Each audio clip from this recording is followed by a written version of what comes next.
হুম, কোন বিমান?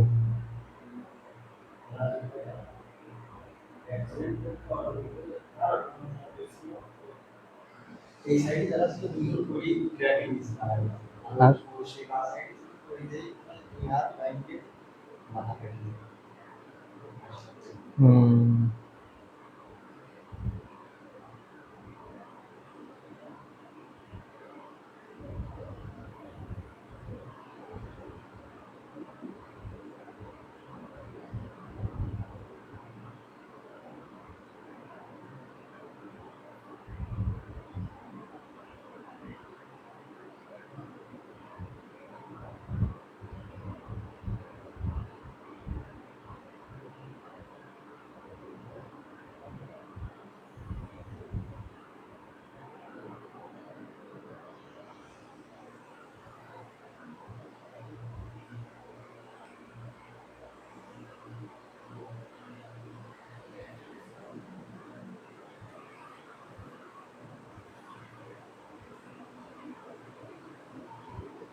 হুম, আচ্ছা, আমার কথা শোনা যায় কিনা একটু জানাবেন, তাহলে শুরু করবো। হ্যাঁ,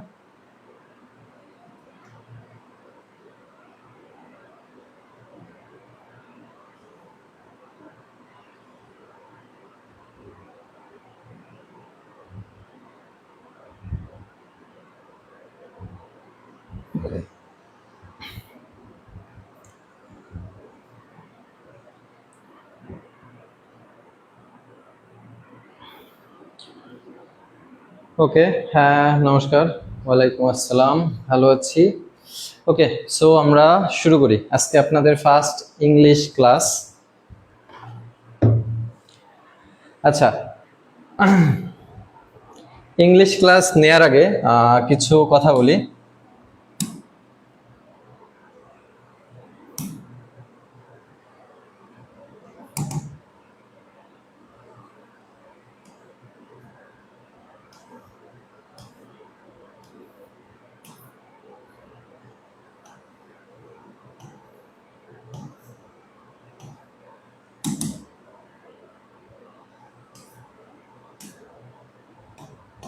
আচ্ছা, আমি আপনাকে প্রথমে কিছু কথা বলে নিই। হ্যাঁ, ইংলিশ আসলে এমন একটা বিষয় যে আপনি যদি এটা চর্চা করেন তাহলে পারবেন, আর চর্চা না করলে পারবেন না। ঠিক আছে? তো একটু কথা হচ্ছে যে কেউ যদি আপনাকে বলে যে আমি আপনাকে 15 দিন, 1 মাস, 2 মাসে ইংলিশ শিখাই দিব, তাহলে এটা খুবই মিথ্যা কথা। ক্লিয়ার? আমি আপনাকে ভালো করে একটু বোঝানোর ট্রাই করতেছি ইংলিশ বিষয়টা কি, এটা আমি আপনাকে একটু বোঝানোর ট্রাই করতেছি। ওকে, কেউ যদি আপনাকে বলে যে আমি আপনাকে একটা ভাষা, ইংলিশ তো একটা ভাষা, তাই না? এই ইংলিশ একটা ভাষা আমি আপনাকে 15 দিন বা 1 মাসে শিখাই দিব, তাহলে এটা খুবই একটা মিথ্যা কথা হয়। হ্যাঁ, সেটা যদি আমি বলে থাকি তাহলে আমি সবসময় কি বলি, আমি সবসময় বলি যে আমি আপনাকে শেখানোর ট্রাই করব। ঠিক আছে? আমি আপনাকে সঠিক প্রসেস দেখাই দিব যে কোন কোন জিনিসগুলা জানলে, কোন কোন জিনিসগুলা করলে আপনি ইংলিশটা ভালো করে ট্রান্সলেট করতে পারবেন, বা যে কোনো জিনিস আপনি নির্ভুলভাবে লিখতে পারবেন। তো এই লেখার কাজটা তো আপনাকে প্র্যাকটিস করতে হবে, তাই না? তো আমাকে তো প্রতিদিন আমি যে নিয়মগুলো শিখবো, আমি তো নর্মালি আপনাকে নিয়ম প্লাস ফ্রি হ্যান্ড রাইটিং এর ট্রান্সলেশন শেখাবো, তাই না? তো আমি যাই গ্রামার শিখাই আপনাকে সবকিছু ট্রান্সলেশন দিয়ে শেখাবো। এখন ট্রান্সলেশন তো আমি আপনাকে প্রতি নিয়মের দেখা গেল 2টা বা 3টা করে শিখাইলাম, তাই না? আপনি প্রসেসটাও বুঝে গেলেন যে এই জাতীয় সেন্টেন্সকে এইভাবে ট্রান্সলেশন করতে হয়। কারণ আপনি যদি এই 2-3টা শিখে আর কোনোটা প্র্যাকটিস করলেন না বা আর কোনোটা জীবনে ট্রাই করলেন না, তাহলে আপনি ইংলিশ শিখতে পারবেন না। এটা হচ্ছে প্রথম কথা। হ্যাঁ, তো ম্যাক্সিমাম টাইমে আপনাকে কি করতে হবে? ট্রাই করতে হবে যাতে আপনি যে নিয়মগুলা এখন শিখতেছেন এগুলা প্রতিদিন ইউজ করতে পারেন। প্রতিদিন কোনো না কোনো কাজে বা প্রতিদিন কোনো একটা যে কোনো একটা বই থেকে কিছু বাংলা ট্রান্সলেট করার ট্রাই করবেন, যে দেখি এই নিয়মগুলো তো শিখছিলাম, তাহলে এই নিয়মে পড়ে এগুলা ট্রান্সলেট করতে পারি কিনা। ক্লিয়ার? সো আপনার নিজের যদি চেষ্টা থাকে তাহলে আমি আশা করি যে আপনি এখানে ইংলিশ ভালোভাবে শিখতে পারবেন। ক্লিয়ার? ওকে, সো আমি এখানে হচ্ছে ওকে, তো আমি এখানে আপনাদেরকে একটু ওলট পালট ভাবে শেখাবো, ভালো করে মনে রাখবেন। আমি এখানে আপনাকে প্রথম 1 থেকে 12টা ক্লাস 1 থেকে 12টা ক্লাস এই ক্লাসটা জাস্ট একটু ওলট পালট ভাবে করব, ঠিক আছে? অনেকের মনে হইতে পারে, অনেকের কাছে কিন্তু মনে হইতে পারে যে কি ব্যাপার, প্রথমে শিখাই আমরা এই নিয়মে এত দূর চলে আসছি কেমনে, বা প্রথমে ওইটা না শিখে এটা শিখলাম কেন, বা প্রথমে এটা না করে ওইটা করলাম কেন। অনেকের কাছে এটা মনে হইতে পারে, ঠিক আছে? বাট আমার উপরে যদি ভরসা থাকে তাইলে আপনাকে প্রথম 12টা ক্লাসে যা যা শেখানো হবে আপনি তাই তাই শিখবেন, ঠিক আছে? 13তম ক্লাস থেকে আপনার গ্রামারের যে খুঁটিনাটি হাবিজাবি রুলস গুলো আছে যেগুলো খুব বেশি দরকার নাই সেগুলো করানো শুরু করব 13তম ক্লাস থেকে, ঠিক আছে? বাট ট্রান্সলেশন প্লাস যেগুলো খুবই গুরুত্বপূর্ণ ফ্রি হ্যান্ড রাইটিং এর জন্য সেগুলো আমরা প্রথম 12টা ক্লাসে সুন্দর করে শিখবো। আপনাকে যেভাবে বলি আপনি ঠিক সেভাবেই করবেন, যেখানে বুঝবেন না সেখানে কোশ্চেন করবেন। ক্লিয়ার? সো আমাকে আমার মতো করতে দিবেন স্বাধীনভাবে, দেখবেন যে আপনি 12টা ক্লাস পরে প্রত্যেকটা ট্রান্সলেশনে যাব, যা যা নিয়ম 12টা ক্লাসে শিখছি তাই তাই অ্যাপ্লাই করে যে কোনো ট্রান্সলেশন, বড় বড় ট্রান্সলেশন। দেখেন আমি আপনাকে সবসময় বড় বড় ট্রান্সলেশন করাবো, নট ওই এক লাইনের আমি ভাত খাই এই ধরনের কোনো ট্রান্সলেশন এখানে হবে না, ঠিক আছে? যে আমি ভাত খাই এর ট্রান্সলেশন আমি পারি না, এটা ট্রান্সলেশন কিভাবে করব, এগুলো সিম্পল, এগুলো আপনি করবেন। আমরা ট্রাই করব কিভাবে 2-3 লাইনের বড় বড় ট্রান্সলেশন গুলো আমরা বিভিন্ন প্রসেসের মাধ্যমে করতে পারি। আর একটা বিষয় হচ্ছে যে ভোকাবুলারি, এটা আসলে কেউ আপনাকে ইমপ্রুভ করে দিতে পারবে না। হ্যাঁ, ভোকাবুলারি, সো এই ভোকাবুলারি আপনাকে নিজে ইমপ্রুভ করতে হবে। এখন আমি একটা বাংলা সেন্টেন্স লিখতে যাচ্ছি, যে যে মনে করেন যে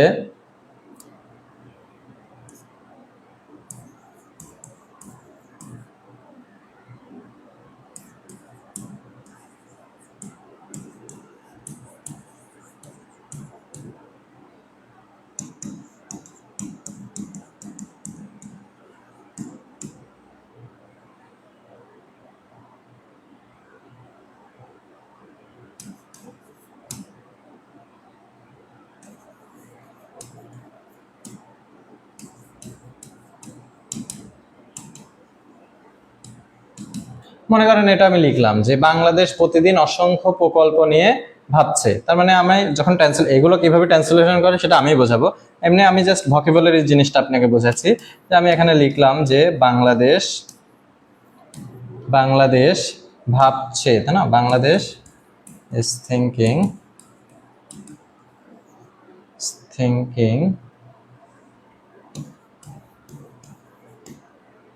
বাংলাদেশ ইজ থিঙ্কিং অ্যাবাউট কি?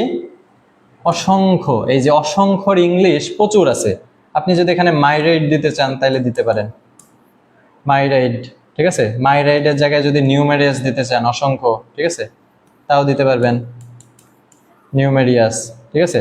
আবার যদি অ্যানরমাস দিতে চান, ব্যাপক, মানে এরকম অনেক ওয়ার্ড রয়েছে যেগুলোকে আপনি অসংখ্যর জায়গায় ইউজ করতে পারেন। হ্যাঁ, তো এই জিনিসগুলো আপনাকে নিজে নিজে ভোকাবুলারির দক্ষতা বাড়াইতে হবে। হ্যাঁ, আমি আপনাকে হয়তো বা সর্বোচ্চ বলে দিতে পারি যে এই জায়গা থেকে আপনি ভোকাবুলারি পড়বেন, ঠিক আছে? বা এই জিনিসগুলো আপনি পড়বেন।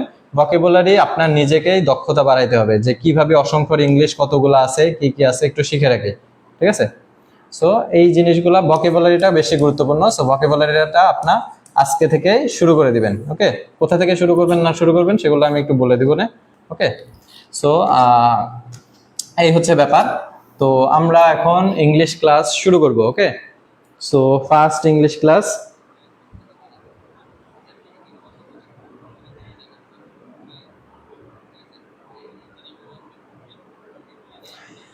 হ্যাঁ, ভোকাবুলারি ওয়ার্ড স্মার্ট 1 2 এটা পড়তে পারেন, কোনো সমস্যা হবে না, ঠিক আছে। না, ওইটা প্যাসিভে হবে না। এই যে কে শাহরুল আহমেদ, ওটা কি প্যাসিভে হবে না? না, প্যাসিভে হবে না। কেন? ওখানে ভাবার কাজটা বাংলাদেশি করছে, সো ওখানে সাবজেক্ট বাংলাদেশি। এটা ঠিক 2-3টা ক্লাস পরে আপনি বুঝতে পারবেন যে এই ট্রান্সলেশন গুলো কিভাবে হয়।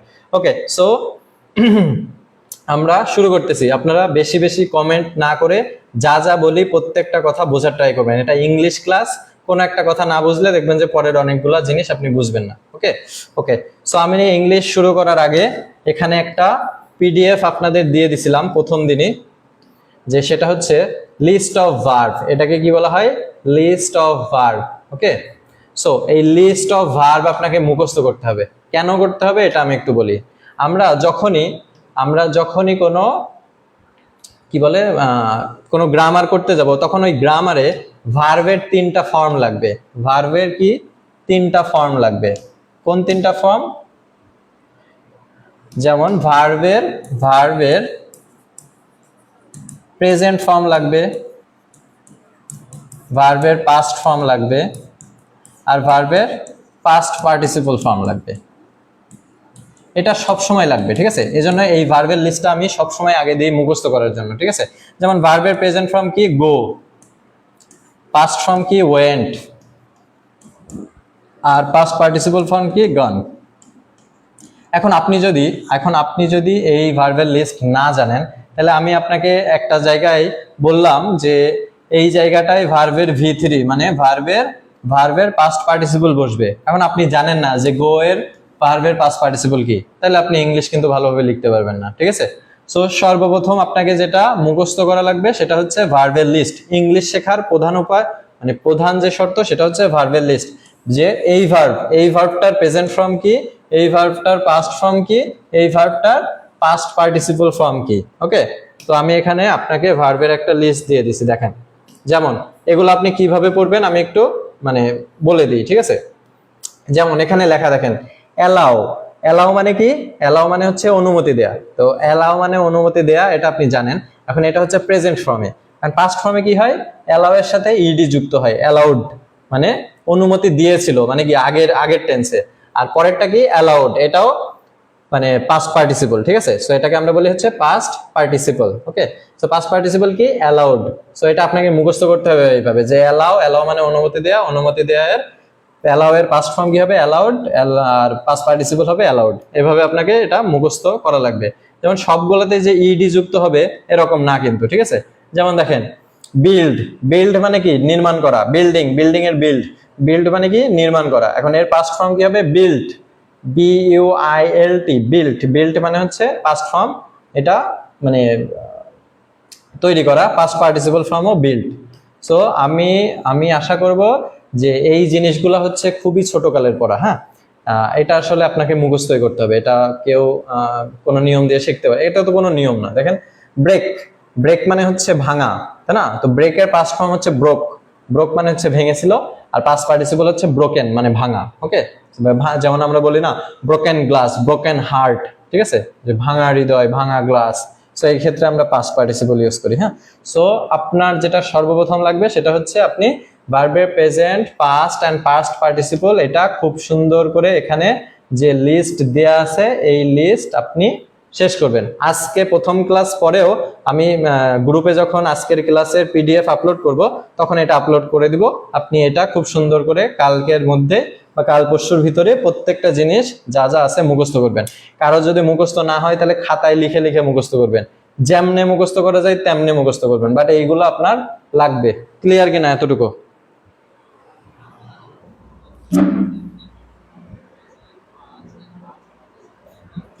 আম্বিকা বর্মন, এগুলো তো বাচ্চাকালের পড়া। হ্যাঁ, বাচ্চাকালের পড়াই।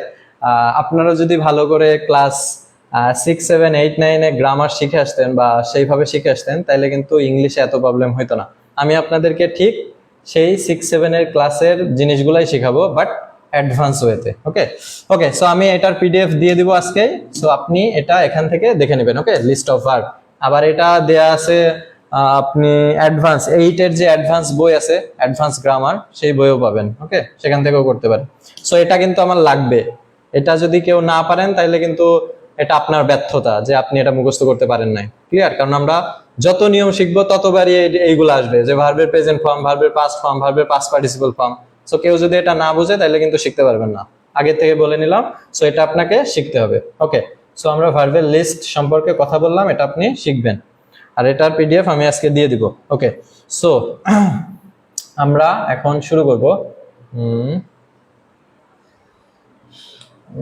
2.0 কি আছে দেখি, এটা ভয়েস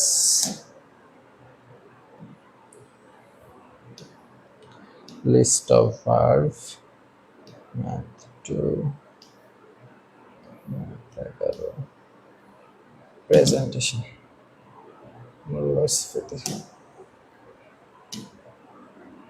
প্রেজেন্টেশন person।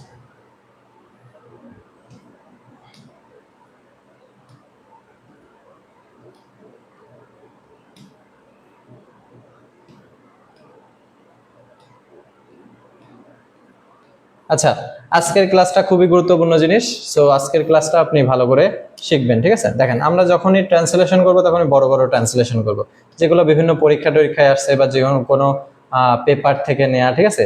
সো এই ধরনের কোনো ট্রান্সলেশন প্রত্যেকটা রুলস শিখবো আর প্রত্যেকটা জিনিস করব। ওকে, সো সর্বপ্রথম আমরা শুরু করব হচ্ছে পার্সন দিয়ে। ক্লিয়ার? সর্বপ্রথম আমরা শুরু করব পার্সন দিয়ে। কেউ যদি পার্সনে প্রবলেম থাকে তাহলে এখান থেকে ভালো করে দেখে নেন, ঠিক আছে? কারো কোনো প্রবলেম থাকলে কোশ্চেন করবেন। ওকে ওকে, বলেন তো পার্সন আসলে কি? পার্সন আসলে কি বলেন তো? এই যে আমরা বলছি না পার্সন, এটা আমি আপনাকে একটু বোঝাই। পার্সন মানে কি? ব্যক্তি, তাই না? ব্যক্তি। তাহলে এই ব্যক্তি আবার কয় ধরনের হয়? ব্যক্তি একটা হচ্ছে ফার্স্ট পার্সন। ফার্স্ট পার্সন মানে কি? ভালো করে বুঝেন। ফার্স্ট পার্সন মানে হচ্ছে আমি। ফার্স্ট পার্সন মানে হচ্ছে আমি অথবা কি আমরা। ওকে, আমি অথবা আমরা। মানে মনে করেন, আমি আপনাকে খুব মানে সহজ ওয়েতে বুঝাই, ঠিক আছে? মনে করেন যে আপনি কোথাও এক জায়গায় বক্তৃতা দিচ্ছেন, ঠিক আছে? মনে করেন যে আপনার সামনে অসংখ্য মানুষ এবং আপনি কোনো একটা মাইকে দাঁড়িয়ে বক্তৃতা দিচ্ছেন। তো বক্তৃতা দেওয়ার সময় আপনি নিজে কিন্তু কথাগুলা বলতেছেন, মাইকে বলার সময় আপনি নিজে কথাগুলা বলতেছেন। তার মানে আপনি হচ্ছে প্রথম ব্যক্তি বা ফার্স্ট পার্সন, মানে যে কথাগুলা বলতেছে। তো দেখেন, এই যে আমি বা আমরা, এটাকে আমি ফার্স্ট পার্সন বলতেছি, যে আমি বা আমরা এখন কথা বলতেছি। আর শুনতেছে কে? শুনতেছে মানে হচ্ছে তুমি বা তোমরা। শুনতেছে কে? শ্রোতা বা তুমি বা তোমরা। আমরা বললাম যে আমার সামনে যারা আছে তুমি তোমরা শুনতেছো। আমি যখন বক্তৃতা দিব তখন আমি আপনাদের বলবো না যে আপনারা আমার কথা, ওই যে শেখ মুজিব যখন ভাষণ দিয়েছিলে, আপনারা আমার ভাই, আপনারা এখন ঘরে ঘরে দুর্গ গড়ে তোলেন, ঠিক আছে? আপনারা বলতো, এই আপনারা মানে হচ্ছে ইউ, সেকেন্ড পার্সন। আর শেখ মুজিব সেখানে ছিল কি? First person. আর শেখ মুজিবের সামনে যারা ছিল তাদেরকে অ্যাড্রেস করতো কি বলে? সেকেন্ড পার্সন বলে। ক্লিয়ার? তাহলে আমি বা আমরা হচ্ছে ফার্স্ট পার্সন, আর তুমি বা তোমরা বা আপনি যাই বলি, তুমি তোমরা আপনি সবকিছুই আমরা ইউ দিয়ে প্রকাশ করি, ইউ। তাহলে এই ইউ হচ্ছে সেকেন্ড পার্সন। ক্লিয়ার? তো এখন আমি যদি বলি যে থার্ড পার্সন কারা, থার্ড পার্সনের কথা পরেতে আসে। থার্ড পার্সন মানে হচ্ছে বাইরের মানুষ। থার্ড পার্সন মানে কি? বাইরের মানুষ, যে আমার আর আপনার মধ্যে নাই। যেমন মনে করেন, আচ্ছা এটা উদাহরণ না দিই, মনে করেন যে থার্ড পার্সন মানে কি? বাইরের মানুষ, মানে আমার আর আপনার ভিতরে যে আসবে না সে হচ্ছে বাইরের মানুষ। বা আমার আর আপনার কথোপকথনের ভিতরে যদি কেউ হস্তক্ষেপ করে তাহলে সে হচ্ছে থার্ড পার্সন। ওকে ওকে, সো আমি ফার্স্ট পার্সন নিয়ে একটু কথা বলি এবার। এবার ফার্স্ট পার্সন আমি বললাম যে ফার্স্ট পার্সনের মধ্যে আছে হচ্ছে আমি এবং আমরা। এখন এই পার্সনের ভিতরে আবার আছে সিঙ্গুলার আর প্লুরাল, এগুলো তো আপনারা বুঝে। কেউ যদি আপনাকে জিজ্ঞেস করে যে আপনি কি ম্যারিড, না আমি সিঙ্গেল। সিঙ্গেল মানে কি? সিঙ্গুলার। সিঙ্গুলার ফর্ম মানে হচ্ছে একজনই। Okay, so singular, single, singular. Singular মানে কি? একজনই। ওকে, আর প্লুরাল মানে কি? বহু বচন, এক বচন আর বহু বচন। সো প্লুরাল মানে হচ্ছে একাধিক। তো দেখেন, আমি এখানে বললাম ফার্স্ট পার্সনে আমি আছি, আমরা আছি, তাই না? তাহলে এখন এখন এখন একটু ভালো করে একটা জিনিস বোঝাবো, সেটা ভালো করে বুঝবেন। এই জায়গায় লেখা সাবজেক্টিভ ফর্ম, এই জায়গায় লেখা অবজেক্টিভ ফ্রম, এই জিনিসগুলা কি, সাবজেক্টিভ ফ্রম কি আর অবজেক্টিভ ফ্রম কি, এই জিনিসটা আমি আগে একটু বুঝাইনি, ঠিক আছে? ভালো করে দেখেন, এখানে আবার আমরা ফিরে আসব। এবার আমি আপনাকে একটু সাবজেক্টিভ ফ্রম আর অবজেক্টিভ ফ্রম বুঝাই। ওকে, খুবই গুরুত্বপূর্ণ জিনিস, যতদিন ট্রান্সলেশন করব এই দুইটা জিনিস খুব ভালো করে আপনাকে বোঝা লাগবে। হ্যাঁ, আর এরপরেও যত যত ক্লাস করব সবগুলাতে এটা সবচেয়ে গুরুত্বপূর্ণ জিনিস। ভালো করে দেখেন, subject, which is subject, K subject হবে, কোনটা সাবজেক্ট হবে।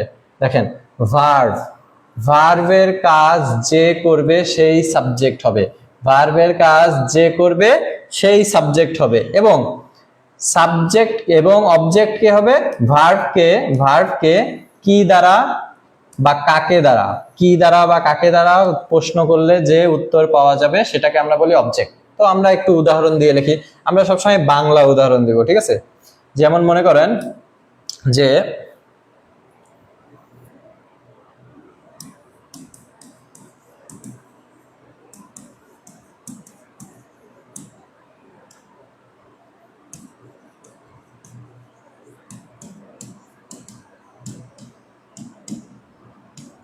আমি তাকে কলমটি দিলাম, বাংলা, আমরা বাঙালি, বাংলা বুঝতে তো আপনার কোনো প্রবলেম নাই, আগে বাংলা শিখেন।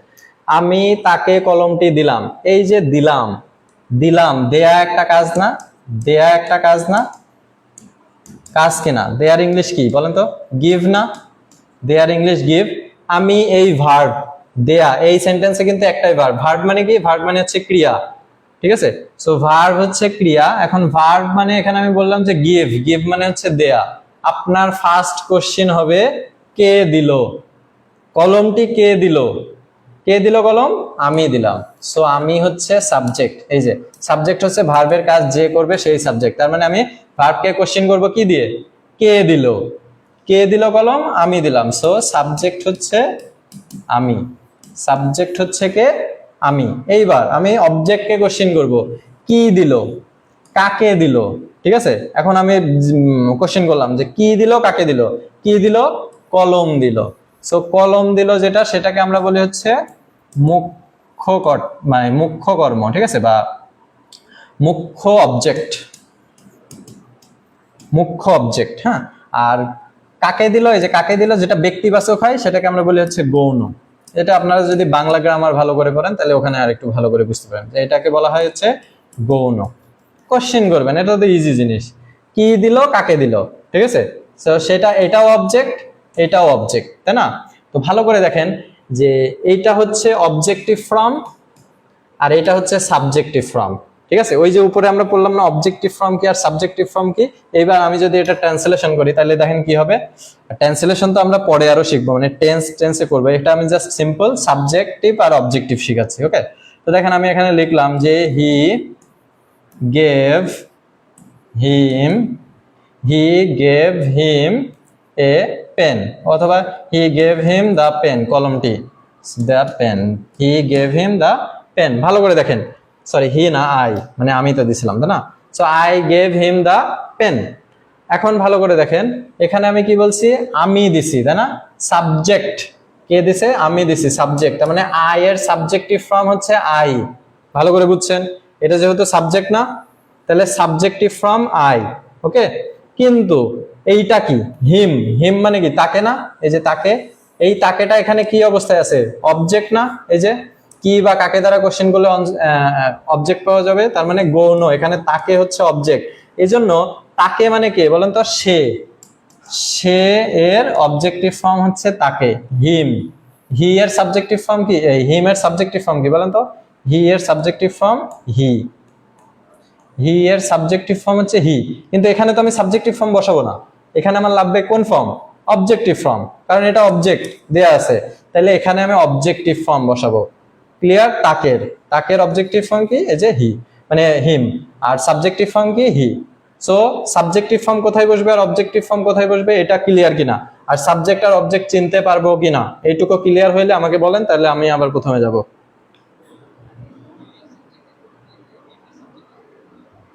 ক্লিয়ার হইলে ক্লিয়ার লিখবেন, ঠিক আছে?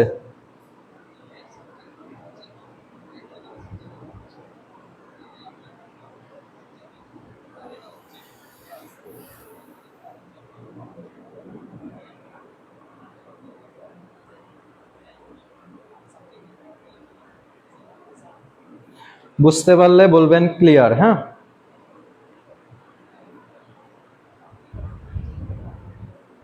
আচ্ছা, একজন বলছে যে আর একবার প্লিজ। ঠিক আছে, আর একবার বললাম। আর একবার মানে হচ্ছে আপনাকে সাবজেক্ট আর অবজেক্ট এই দুইটা জিনিস বুঝতে হবে। সাবজেক্ট কোনটা? সাবজেক্ট হচ্ছে যদি যে ভার্বটা থাকবে, সেন্টেন্সে যে ভার্ব থাকবে, ভার্ব মানে ক্রিয়া, যে কোনো কাজ করাকে আমরা বলি ভার্ব।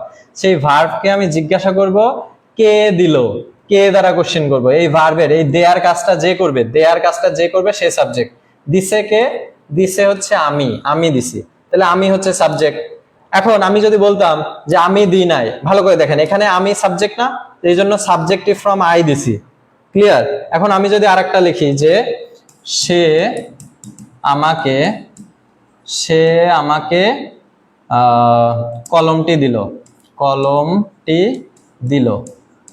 ভালো করে দেখেন এখানে যদি আমি লিখতাম যে সে আমাকে কলমটি দিল, তাহলে এখানে দেয়ার কাজটা কে করছে? সে।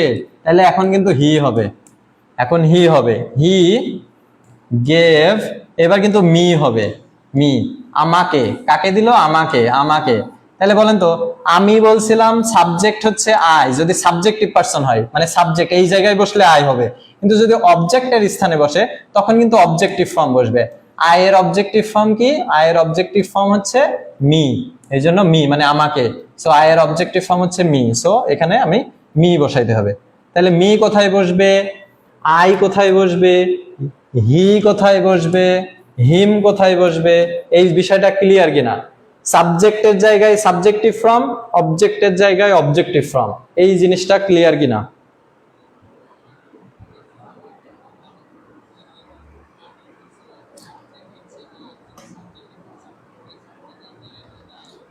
এতটুকু ক্লিয়ার হইলে বলবেন ক্লিয়ার। ঠিক আছে, বাকি বাকি সবকিছু মানে পরে আপনারা কমেন্টে করেন। যা কারো যদি প্রবলেম থাকে আমি দুইবার বোঝাবো, কোনো প্রবলেম নাই। ঠিক আছে, তো যদি বুঝতে পারেন তাহলে বলবেন যে বুঝছি, আর যদি বলেন যে বুঝি নাই তাহলে এখানে বলবেন যে বুঝি নাই, আরেকবার বলেন। ঠিক আছে, এতটুকুই। আর এই পিডিএফ, ক্লাস লিংক, হাবি জাবি সবকিছু আমি দিয়ে দেবো, এগুলা নিয়ে মানে কারোর কমেন্টে কিছু বলার দরকার নাই। ঠিক আছে, তো এতটুকু আপনারা বুঝলেই হলো। ওকে, এবার আমরা আবার পার্সনে চলে যাই। হ্যাঁ, আপনাদের এই ক্লাসটা আজকে অনেক দীর্ঘ হবে, সো একটু পেশেন্স নিয়ে থাকবেন। হ্যাঁ, ওকে। সো আমি এখানে কি বলছিলাম? হ্যাঁ, আমি এখানে ফার্স্ট পারসন বোঝাইতেছিলাম, তাই না? তো ফার্স্ট পারসনের সিঙ্গুলারের ভিতরে আমি কি বলছিলাম? আই হবে, আর প্লুরালের ভিতরে উই হবে, মানে আমরা হবে। আমরা মানে কি? আমরা মানে তো একের অধিক, তাই না? তাহলে আমি আর আমরা হচ্ছে ফার্স্ট পারসন, সেই আমি আর আমরার ভিতরে আমি হচ্ছে সিঙ্গুলার আর আমরা হচ্ছে প্লুরাল। এখন দেখেন সাবজেক্টিভ ফর্ম এখানে লিখছি না আমি ভালো করে? তাইলে কোথাও যদি ভার্বের কাজ, কোথাও যদি ভার্বের কাজ আমি অথবা আমরা করি, তাহলে তখন সেটা সাবজেক্টিভ রূপে বসবে, সেটা আই বসবে এবং সেটা উই বসবে। ক্লিয়ার? তাহলে সাবজেক্টিভ ফর্মে কি বসবে?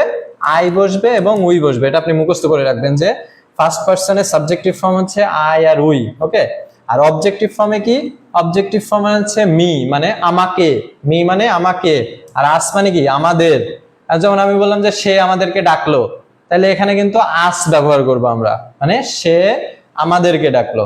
সো উই এর অবজেক্টিভ ফর্ম হচ্ছে আস। এই দুইটা জিনিস কিন্তু গুরুত্বপূর্ণ। হ্যাঁ, মানে দুইটা জিনিস বলতে সাবজেক্টিভ আর অবজেক্টিভ ফর্ম গুরুত্বপূর্ণ। ওকে, সো এই দুইটা আপনি ভালো করে পড়বেন। এইবার আসি পসেসিভ অ্যাডজেক্টিভ আর পসেসিভ প্রোনাউন, এই দুইটার ভিতরে আবার কি পার্থক্য একটু ভালো করে দেখি। ঠিক আছে, কারণ আপনি অনেক সময় বলেন পসেসিভনেস মানে বুঝেন, যারা রিলেশনে আসে তারা জানে। পসেসিভনেস মানে হচ্ছে খুব বেশি ডেডিকেটেড, খুব বেশি মানে কি বলবো, তারা রিলেশনের প্রতি খুব বেশি ডেডিকেটেড, তাদেরকে আমরা বলি যে পসেসিভ, যে আপনি খুব পসেসিভ, বা আপনি তার বয়ফ্রেন্ড বা গার্লফ্রেন্ড নিয়ে অনেক বেশি পসেসিভ। সো পসেসিভ বলতে বোঝায় হচ্ছে নিজের, নিজের জিনিস। ঠিক আছে, তো এবার দেখেন আমি এখানে বললাম যে মাই বুক, কি বললাম? মাই বুক, আমার বই, আমার গাড়ি, আমার বাড়ি, আমার জিনিস, আমার সেই, এই যে আমার, আমার শব্দটার অর্থ হচ্ছে এখানে মাই ইউজ করি। ঠিক আছে, আমরা ক্লিয়ার, বোঝা গেল? এটাকে আমরা বলি কি?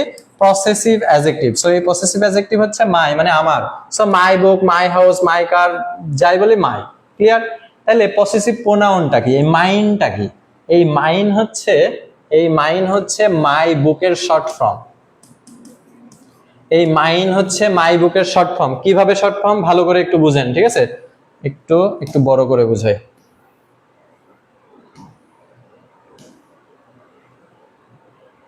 একটু বড় করে বুঝবেন। এখানে মাই আর মাইনের ভিতরে আমি পার্থক্য বোঝাচ্ছি শুধু, ঠিক আছে? সো মাই আর মাইন মানে দেখেন যে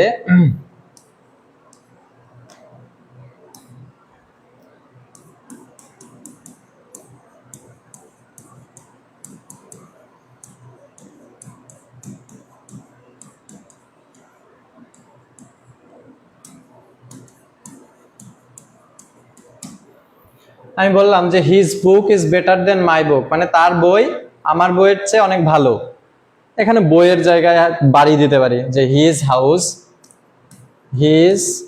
house is better than my house, ঠিক আছে? My house, his house is better than my house. তাহলে এই জায়গায় আমি লিখতে পারি যে his house is better then mine. কি লিখতে পারি? His house is better then mine, মানে আমার চেয়ে তার বাড়ি সুন্দর। এই যে মাই হাউসের শর্ট ফর্ম বা মাই হাউসের শর্ট ফর্ম আমরা কি বলি? মাইন বলি। সো এই মাইন মানেই মাই হাউস। ক্লিয়ার? বুঝে গেছে? সো মাই হাউসের জায়গায় আমি একবারে কি ইউজ করতে পারি? মাইন ব্যবহার করতে পারি পসেসিভ প্রোনাউন হিসেবে। ক্লিয়ার এটা? So my house is equal to mine. ওকে,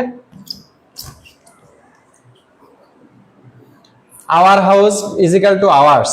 ওকে, ওইভাবে আমরা বলতে পারি। ওকে, তাইলে এতটুকু আমরা বুঝতে পারছি কিনা যে পার্সনের একটা ফর্ম আমি আপনাকে বুঝাইছি পুরা। পার্সনটা গুরুত্বপূর্ণ কিন্তু, হ্যাঁ। সো দেখেন,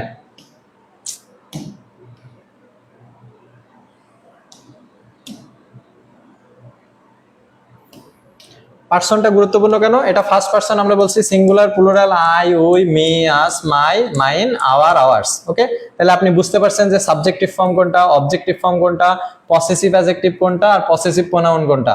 ক্লিয়ার কিনা? এবার সেকেন্ড পার্সনেও সেম। সেকেন্ড পার্সনে সিঙ্গুলারে ইউ বা দো, এই দো ব্যবহার করা হয় না, ইউ দ্বারাই আমরা প্রকাশ করি সবসময়। সো ইউ মানে হচ্ছে তুমি, আর প্লুরালে হচ্ছে ইউ মানে তোমরা বা আপনারা। সো ইউ দ্বারাই প্লুরাল প্রকাশ করা হয়, ইউ দ্বারা সিঙ্গুলারই প্রকাশ করা হয়, ইউ দ্বারা প্লুরালও প্রকাশ করা হয়। ওকে, সো সেকেন্ড পার্সনে সিঙ্গুলার, সাবজেক্টিভ ফর্মে ইউ, প্লুরালে ইউ, অবজেক্টিভ ফর্মে ইউ, আবার অবজেক্টিভ প্লুরাল ফর্মে ইউ। সো চারটা জায়গায় ইউই ব্যবহার করি আমরা। হ্যাঁ, মানে ইউ মানেই তুমি, ইউ মানেই তোমরা, ইউ মানেই তোমাকে, ইউ মানেই তোমাদেরকে। ক্লিয়ার? চারটা জিনিসই বোঝায় ইউ দ্বারা। ওকে, সো ইউ দ্বারা সাবজেক্টিভে কি, অবজেক্টিভে কি, এটা মুখস্থ করে রাখবেন। আর পসেসিভে আমরা কি বুঝি? যেমন মাই হাউস, এমনি এটা বলে ইয়োর হাউস। সো ইয়োর হাউসের জায়গায় আবার আমরা বলতে পারি yours. Okay, my house is better than yours. Okay, so yours মানে yours house. Okay, okay, so এই গেল হচ্ছে first person and second person. এইবার আসি থার্ড পারসনে। থার্ড পারসন মানে কি বলছি? আমি তুমি বাদে সবকিছুই কি থার্ড পারসন। সো থার্ড পারসনের ভিতরে সিঙ্গুলার ফর্মে আবার কি আসবে? সিঙ্গুলার ফর্মে আসবে হি, শি, ইটও আসবে। ঠিক আছে, ইটও আসবে। So he, she, it, Rahim, Karim, Dhaka university, Bangladesh, USA সবকিছুই কি সিঙ্গুলার ফর্ম, একটা। সো থার্ড পারসনের ভিতরে যাবে যত নাম টাম আছে এবং একটা বোঝাবে হি, শি, ইট, এইগুলা। ঠিক আছে, সো এবার ভালো করে দেখেন, এই যে যদি আমি হি যদি সাবজেক্টিভ বলি, তাহলে হি এর অবজেক্টিভ ফর্ম কি হবে? হিম, মানে তাকে। আর যদি বলে শি, যে শি হচ্ছে মানে কি মেয়েদের ক্ষেত্রে শি ইউজ করি, তো শি হচ্ছে সাবজেক্টিভে, আর অবজেক্টিভে কি বসবে? হার বসবে। ঠিক আছে, শি এর অপশন হচ্ছে হার। আর পসেসিভ প্রোনাউনে আমরা কি বলি? His house, her house. তো হিজ হাউস বা হার হাউসের জায়গায় আমরা একবারে বলতে পারি হিজ অথবা হার্স। ওকে, আচ্ছা, আর প্লুরালে কি বসে? একবারে সবাইকে আমরা বলি দে, মানে তারা। দে মানে কারা? তারা। থার্ড পারসন প্লুরাল ফর্মে আমরা বলি হচ্ছে দে মানে তারা। অবজেক্টিভে বলি দেম, তাদেরকে। আর এখানে বলি কি দেয়ার হাউস, মানে তাদের বাড়ি। আর একবারে বলি হচ্ছে দেয়ার্স। ওকে, আচ্ছা, এখন এই এতটুকু first person, second person, third person, এটা আপনি ভালো করে বুঝছেন কিনা এটা জাস্ট আমাকে বলবেন। ক্লিয়ার হইলে ক্লিয়ার, আর ক্লিয়ার না হইলে ক্লিয়ার না।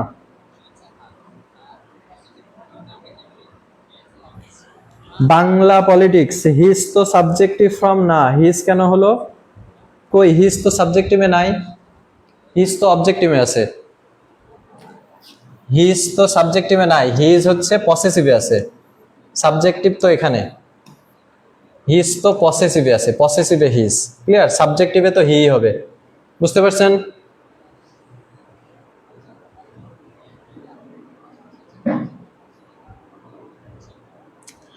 ওকে, সো আমি ধরে নিলাম যে এতটুকুতে আপনি ক্লিয়ার। ওকে, আচ্ছা, এবার এইবার আমাদের আরেকটু কিছু বোঝানোর পরে আমরা মেইন টপিকসে চলে যাব। হ্যাঁ, দেখেন এইগুলো আসলে অনেকে জানে, বাট অনেকে একটু প্রবলেম থাকে, এজন্য আমি একটু ভালো করে বুঝাই দিলাম। হ্যাঁ, আচ্ছা, এখানে আরেকটা বিষয় আমাদের একটু পার্সনের ভিতরে জানা লাগবে। সেটা কি দেখেন, সেটা হচ্ছে যে আই, এই যে আমি বললাম না ফার্স্ট পারসন সিঙ্গুলার ফর্ম, তাই না? ফার্স্ট পারসন সিঙ্গুলার ফর্ম যে আই, এই আই এর সাথে কি হবে? এম হবে। আচ্ছা, এটা একটু পরে বোঝাই, ঠিক আছে? এটা আমরা একটু ভার্বের ভিতরে যে তারপরে পরে বোঝাবো। ওকে, এটা আপনারা যদিও জানেন, তারপরেও আমি একটু পরে বোঝাই। ওকে, সো এখানে এতটুকু গেল, এইটুকু বাদ আছে। আচ্ছা, verb verb verb verb verb verb verb পরে ভার্ব পরে। ওকে, আমি আপনাকে মাঝে মাঝে অন্যান্য জায়গায় নিয়ে যাব, যেখানে যতটুকু দরকার শেখার সেখানে ততটুকু আমাদের শিখতে হবে। হ্যাঁ, এই জন্য আমি বললাম যে কখন কোনটা শেখাবো এটা আপনি বুঝতে পারবেন না। ওকে, সো আমরা খুব ভালো করে যেটা শিখবো সেটা হচ্ছে টেন্স। এই টেন্স আমি যেভাবে শেখাবো আপনি ঠিক সেভাবেই শিখবেন। ওকে, এর বাইরে তেমন কিছু শেখার দরকার নাই, এটা শিখলেই হবে। ওকে, সো আমরা টেন্স, আপনি এতদিন টেন্স অনেক ভাবে করছেন, আপনি এতদিন টেন্সের স্ট্রাকচার মুখস্থ করছেন, টেন্স এইটা সেটা হাবি জাবি অনেক কিছু করছেন, ঠিক আছে? বাট আমরা সব সময় টেন্স করব বাংলা ট্রান্সলেশন দিয়ে। ওকে, সো আমরা প্রথমে টেন্স কতটা মোট হচ্ছে 12টা, তাই না? তো এই 12টা সম্পর্কে আগে জানবো, এবং এই টেন্স করতে যা যা দরকার সবকিছু আমরা এখান থেকে করব। ওকে, সো পেশেন্স নিয়ে বসেন। এবার দেখেন প্রেজেন্ট ইনডিফিনিট টেন্স, আমাদের প্রথম টেন্স কি? Present indefinite tense. এখন আপনাকে যেটা মনে রাখা লাগবে সেটা হচ্ছে এটা, বাংলা ক্রিয়ার শেষে। বলেন তো বাংলা ক্রিয়া কোথায় থাকে জানেন? একটা বাংলা সেন্টেন্স যদি আপনি বলেন তাহলে ওই বাংলা ক্রিয়াটা কোথায় থাকে? বাংলা ক্রিয়া থাকে লাস্টে। যেমন আমি ভাত খাই, আমি ভাত খাই, এই খায়ের কাজটা খাই না, তাহলে বাংলা ক্রিয়া কোথায় থাকে? বাংলা ক্রিয়া থাকে বাক্যের শেষে। সে আমাকে মেরেছে, সে আমাকে মেরেছে। এই যে মেরেছে, মারা একটা কাজ, মারা একটা কাজ। তাহলে কি ভার্ব কোথায় থাকে? বাংলা ক্রিয়ায়। বাংলা সেন্টেন্সে ভার্ব বা ক্রিয়া থাকে সেন্টেন্সের শেষে। ক্লিয়ার এটা? ওকে, এখন আমরা এই যে ভার্ব বললাম শেষে, যে আমি ভাত খাই, সরি আমি ভাত খাই,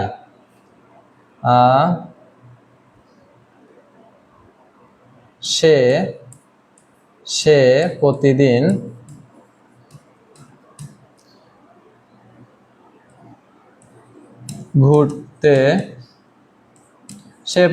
ঘুরতে যান। আচ্ছা, এই দুটো আমি লিখলাম ভালো করে।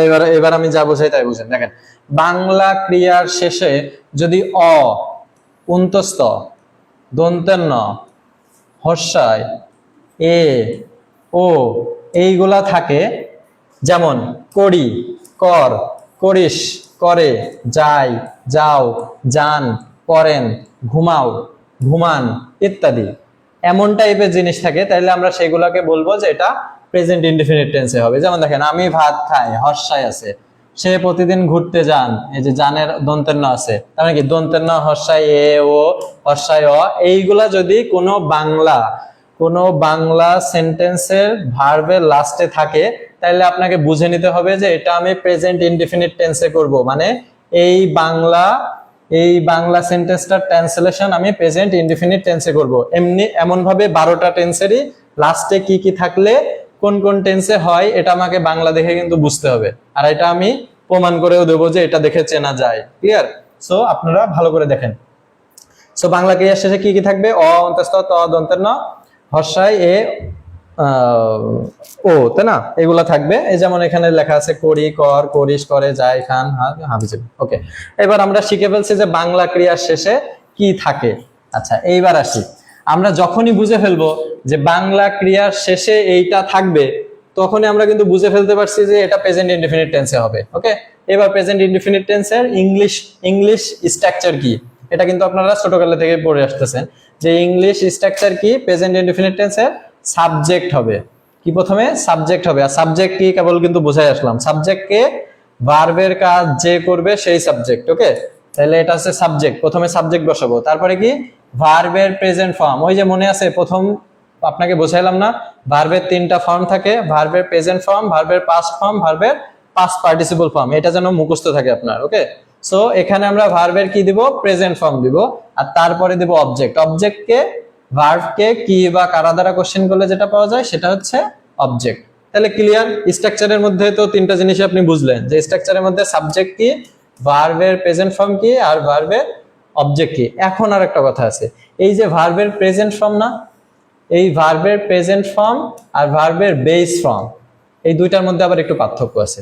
ক্লিয়ার, আপনি ভার্বের প্রেজেন্ট ফর্ম কোনটা আর ভার্বের বেস ফর্ম কোনটা এটা একটু ভালো করে বুঝেন। দেখেন, ভার্বের প্রেজেন্ট ফর্ম এন্ড ভার্বের বেস ফর্ম। বেস ফর্ম মানে হচ্ছে, বেস ফর্মটা কি, বেস ফর্ম মানে হচ্ছে ওই যে ভার্বের লিস্ট ছিল না, ওই ভার্বের লিস্টের ভিতরে যেগুলা প্রেজেন্ট ফর্মে দেয়া আছে ওইগুলো সব বেস ফর্ম। বেস ফর্ম মানে কি, ওর সাথে কোনো কিছু যুক্ত হবে না, গো গোই থাকবে সব সময়, সেটা হচ্ছে বেস ফর্ম। গোই থাকবে সব সময়, এটা হচ্ছে বেস ফর্ম। ওকে, কিন্তু আমাদের আবার একটা নিয়ম আছে। কি নিয়ম দেখেন, যে এটা শুধুমাত্র প্রেজেন্ট ইনডিফিনিটের রুলস এর জন্যই, এটা শুধুমাত্র প্রেজেন্ট ইনডিফিনিটের রুলস এর জন্যই যে সাবজেক্ট যদি থার্ড পারসন সিঙ্গুলার ফর্ম হয়, বলেন তো থার্ড পারসন সিঙ্গুলার ফর্মের ভিতরে কি কি আছে? থার্ড পারসন সিঙ্গুলার ফর্মের ভিতরে আছে হি, শি, রহিম, করিম, যে কোনো নাম সিঙ্গুলার। সো সাবজেক্ট যদি থার্ড পারসন সিঙ্গুলার নাম্বার হয় এবং সেটা যদি প্রেজেন্ট ইনডিফিনিট টেন্স হয়, তবে ভার্বের সাথে এস বা ইএস যুক্ত হয়। এটা আপনারা ছোটকাল থেকে এই নিয়ম হয়তো বা জানেন যে সাবজেক্ট যদি থার্ড পারসন সিঙ্গুলার নাম্বার হয় তাহলে প্রেজেন্ট ইনডিফিনিট টেন্সে ভার্বের সাথে এস বা ইএস যুক্ত হয়। হ্যাঁ, এখন আমি যদি বলি যে he goes to school, he goes to school, এখন কি হি তো থার্ড পারসন সিঙ্গুলার ফর্ম, তাই না? হি হচ্ছে থার্ড পারসন সিঙ্গুলার ফর্ম, এই জন্য ভার্বের সাথে এস বা ইএস যুক্ত হয়েছে। যে ভার্বের সাথে ভার্ব হচ্ছে গো, গো এর সাথে ইএস যুক্ত হয়েছে, তাই না? এখন আমি যদি বলতাম যে আই গো টু স্কুল, তার মানে এটা কি, আই মানে তো ফার্স্ট পারসন, তাই না? এটা তো থার্ড পারসন না, তার মানে আই এর সাথে আই যখন দিব তখন কিন্তু গো এর সাথে কিছু যুক্ত হচ্ছে না, তাই না? কিন্তু এইটাও প্রেজেন্ট ইনডিফিনিট টেন্স, এইটাও প্রেজেন্ট ইনডিফিনিট টেন্স, এইটাও ভার্বের প্রেজেন্ট ফর্ম, এইটাও ভার্বের প্রেজেন্ট ফর্ম। ক্লিয়ার? তাহলে দেখেন ভার্বের হয়ে গেল, হয়েছে ভার্বের প্রেজেন্ট ফর্ম হইতে পারে গো এন্ড গোস, দুইটাই, মানে উভয়ই হইতে পারে, গো এন্ড গোস দুইটাই প্রেজেন্ট ফর্ম হইতে পারে, কিন্তু দুইটাই বেস ফর্ম হইতে পারবে না, বেস ফর্ম একটাই হবে, বেস ফর্ম হচ্ছে গো। সো গো হচ্ছে বেস ফর্ম। বুঝাইতে পারছি প্রেজেন্ট ফর্ম এন্ড বেস ফর্মের মধ্যে পার্থক্য? সো এতটুকু আপনারা জেনে রাখবেন আর কি, হ্যাঁ, যে বেস ফর্ম আর প্রেজেন্ট ফর্মের মধ্যে কি পার্থক্য। ওকে, এইবার আসি গুরুত্বপূর্ণ যে আলোচনা, সেই আলোচনায়। এখন আপনি আপনাকে বোঝাইছে যে সাবজেক্ট, ভার্বের প্রেজেন্ট ফর্ম, অবজেক্ট এইগুলা কি জিনিস, তাই না? এখন আমরা ট্রান্সলেশনে যাব। প্রেজেন্ট ফর্ম এটা বুঝাইছি, এটা বুঝাইছি। ওকে, আচ্ছা, এইবার এখানে আরেকটু আমরা উদাহরণে যাওয়ার আগে আরেকটু বোঝাই যে এগুলো আপনারা ছোটকাল থেকে পড়ছেন না, অভ্যাস, চিরান্তন, সত্যতা বোঝাইতেও প্রেজেন্ট ইনডিফিনিট টেন্স ইউজ করে। যেমন সূর্য পূর্ব দিকে ওঠে, তাই না? যে সূর্য পৃথিবীর চারদিকে ঘুরে। সো এইগুলো হচ্ছে কি, মানে চিরন্তন সত্য কথা। তো এগুলো সবসময় আমরা প্রেজেন্ট ইনডিফিনিট টেন্সে ইউজ করে থাকি। ওকে, আচ্ছা, এখন যেটা দরকার সেটা হচ্ছে এটা ভালো করে বুঝবেন, ঠিক আছে? যা যা এতক্ষণ বলছি এইবার তাই তাই দেখে আমরা এই বড় বড় ট্রান্সলেশন গুলো করব। ওকে, তো আসেন এবার ট্রান্সলেশনে। ওকে, এখানে কি লেখা ভালো করে দেখেন। আমরা প্রথমে কি খুঁজবো? আমরা প্রথমে খুঁজবো যে এখানে মানে ভার্ব কোনটা। তারা ব্যাংককে, এটা ব্যাংক ককে না কিন্তু, এটা ব্যাংককে, হ্যাঁ, ব্যাংককে মানে কি, ব্যাংককে, তারা ব্যাংককে বীমা কোম্পানির চেয়ে বেশি বিশ্বাস করে। ভালো করে আমাকে বলেন তো এই সেন্টেন্সে ভার্ব কোনটা?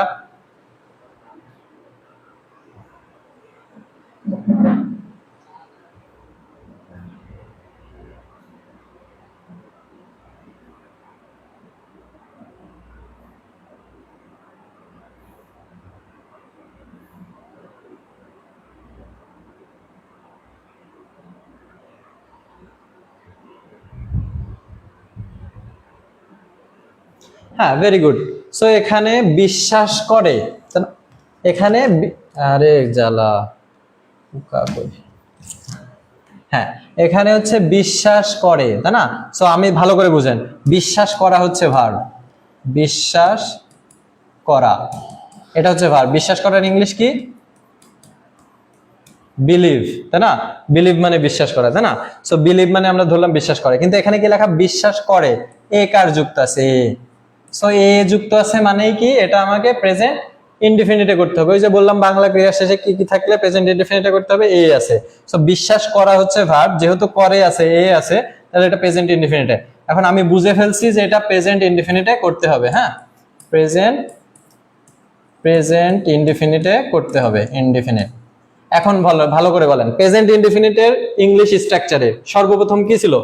সর্বপ্রথম ছিল সাবজেক্ট, তাই না? সর্বপ্রথম ছিল সাবজেক্ট। এখন বলেন, সর্বপ্রথম সাবজেক্ট আমরা কিভাবে খুঁজে পাই? এখন বলেন, এখানে আমরা কোশ্চেন করব, বিশ্বাস করে কে আমরা কোশ্চেন করব, কে বিশ্বাস করে? ভালো করে জিজ্ঞেস করেন, কে বিশ্বাস করে? কোশ্চেনের অ্যান্সার কি আসবে? তারা বিশ্বাস করে। তারা আসবে না? যে তারা ব্যাংককে বীমা কোম্পানির চেয়ে বেশি বিশ্বাস করে, ঠিক আছে? তারা ব্যাংককে বীমা কোম্পানির চেয়ে বেশি বিশ্বাস করে, তার মানে বিশ্বাস করে কে? বিশ্বাস করে হচ্ছে তারা। তার মানে সাবজেক্টে কে আসবে? সাবজেক্টে আসবে তারা। তারার ইংলিশ কি? দে। সো আমরা দে বসাই ফেলছি। ওকে, এবার বলেন, প্রেজেন্ট ইনডিফিনিট টেন্সের রুলসে সাবজেক্টের পরে কি ছিল? সাবজেক্ট প্লাস ভার্বের প্রেজেন্ট ফর্ম, ভার্বের প্রেজেন্ট ফর্ম, ভার্বের present form. Okay, so verb কোনটা? ভার্ব হচ্ছে বিশ্বাস করে। সো বিশ্বাস করার ইংলিশ কি? বিলিভ। সো বিলিভের প্রেজেন্ট ফর্ম কি? বিলিভের present form believe. So they believe. Okay, আমরা বসাইছি ভার্বের প্রেজেন্ট ফর্মও বসাইছি, যে সাবজেক্ট প্লাস ভার্বের প্রেজেন্ট ফর্ম বসাইলাম। এরপরে কি? অবজেক্ট। এখন অবজেক্টকে কি দ্বারা কোশ্চেন করলে পাওয়া যায়? কি বা কারা দ্বারা, তাই না? তো দেখেন, আমি যদি বলি যে বিশ্বাস করে, কি বিশ্বাস করে? ভালো করে বুঝেন, কি বিশ্বাস করে? তারা ব্যাংককে বীমা কোম্পানির চেয়ে বেশি বিশ্বাস করে। তার মানে তারা কি বিশ্বাস করে? তারা হ্যাঁ, তারা ব্যাংককে বিশ্বাস করে। কাকে বিশ্বাস করে? ব্যাংককে। ভালো করে দেখেন, তারা কাকে বিশ্বাস করে? ব্যাংককে। তারা ব্যাংককে বীমা কোম্পানির চেয়ে বেশি বিশ্বাস করে। তার মানে তারা কাকে বিশ্বাস করে? ব্যাংককে বিশ্বাস করে। কারা দ্বারা কোশ্চেন করলে কাকে পাওয়া যাচ্ছে? ব্যাংককে। So they believe bank, they believe bank. So they believe bank কাদের চেয়ে? এই যে বীমা কোম্পানির চেয়ে বেশি। চেয়ের ইংলিশ কি বলেন তো? বা বেশি, চেয়ে বেশি, তার মানে কি? মোর দেন। মোর দেন কাদের চেয়ে? বীমা কোম্পানি, বীমা বা ইন্স্যুরেন্স কোম্পানি, ইন্স্যুরেন্স কোম্পানি। এরপরে একটা একটা করে কোশ্চেন করে আপনাকে পরবর্তীটুকু বাড়াইতে হবে। হ্যাঁ, মোর দেন ইন্স্যুরেন্স কোম্পানি। তাহলে আমরা কি বললাম? They believe bank more than insurance company, মানে তারা ব্যাংককে বেশি বিশ্বাস করে, ব্যাংককে বেশি বিশ্বাস করে ইন্স্যুরেন্স কোম্পানির চেয়ে। তার মানে কি? দে বিলিভ ব্যাংক, এবার কি? চেয়ে বেশি, মোর দেন কাকে? এই কাটছে ইন্স্যুরেন্স কোম্পানির চেয়ে। ক্লিয়ার? এতটুকু বুঝতে পারছেন প্রথম ট্রান্সলেশনটা কিভাবে করলাম?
আচ্ছা, এবার এবার একটু ভালো করে দেখেন, এখানে পরবর্তীটা কি দেয়া আছে।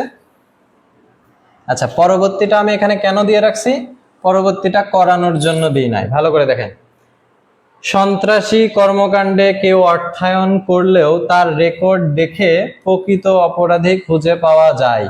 তো এখানে যায় ঠিক আছে, যে হর্ষায় আছে, এটা প্রেজেন্ট ইনডেফিনিট হবে, এজন্য আমি এটা এর ভিতরে লিখে রাখছি, কিন্তু এটা আপনাকে এখনই শেখাবো না, এটা দ্বিতীয় ক্লাস পরে যখন আমরা প্যাসিভের রুলস শিখবো ভয়েসের, তারপরে এটাতে আসবো। কেন আসবো একটু ভালো করে বুঝাই। দেখেন যে তার রেকর্ড দেখে অপরাধী খুঁজে পাওয়া যায়, যে প্রকৃত অপরাধী খুঁজে পাওয়া যায় না। বলেন তো, অপরাধীকে খুঁজে কারা? অপরাধী কি নিজে নিজেকে খুঁজে না, তাই না? অপরাধীকে অন্য কেউ খুঁজে। তার মানে এখানে সাবজেক্ট নাই, এখানে অবজেক্ট ধরে করতে হবে। সো অবজেক্ট ধরে করতে হলে প্যাসিভে করতে হবে, সেটা প্যাসিভের রুলস আমরা পরের দিন করাবো, তখন ব্যাক এসে এই ট্রান্সলেশনটা করবো। ওকে, সো আমরা এতটুকু হচ্ছে প্রেজেন্ট ইনডেফিনিট টেন্সে করলাম। এইবার প্রেজেন্ট কন্টিনিউয়াস টেন্স।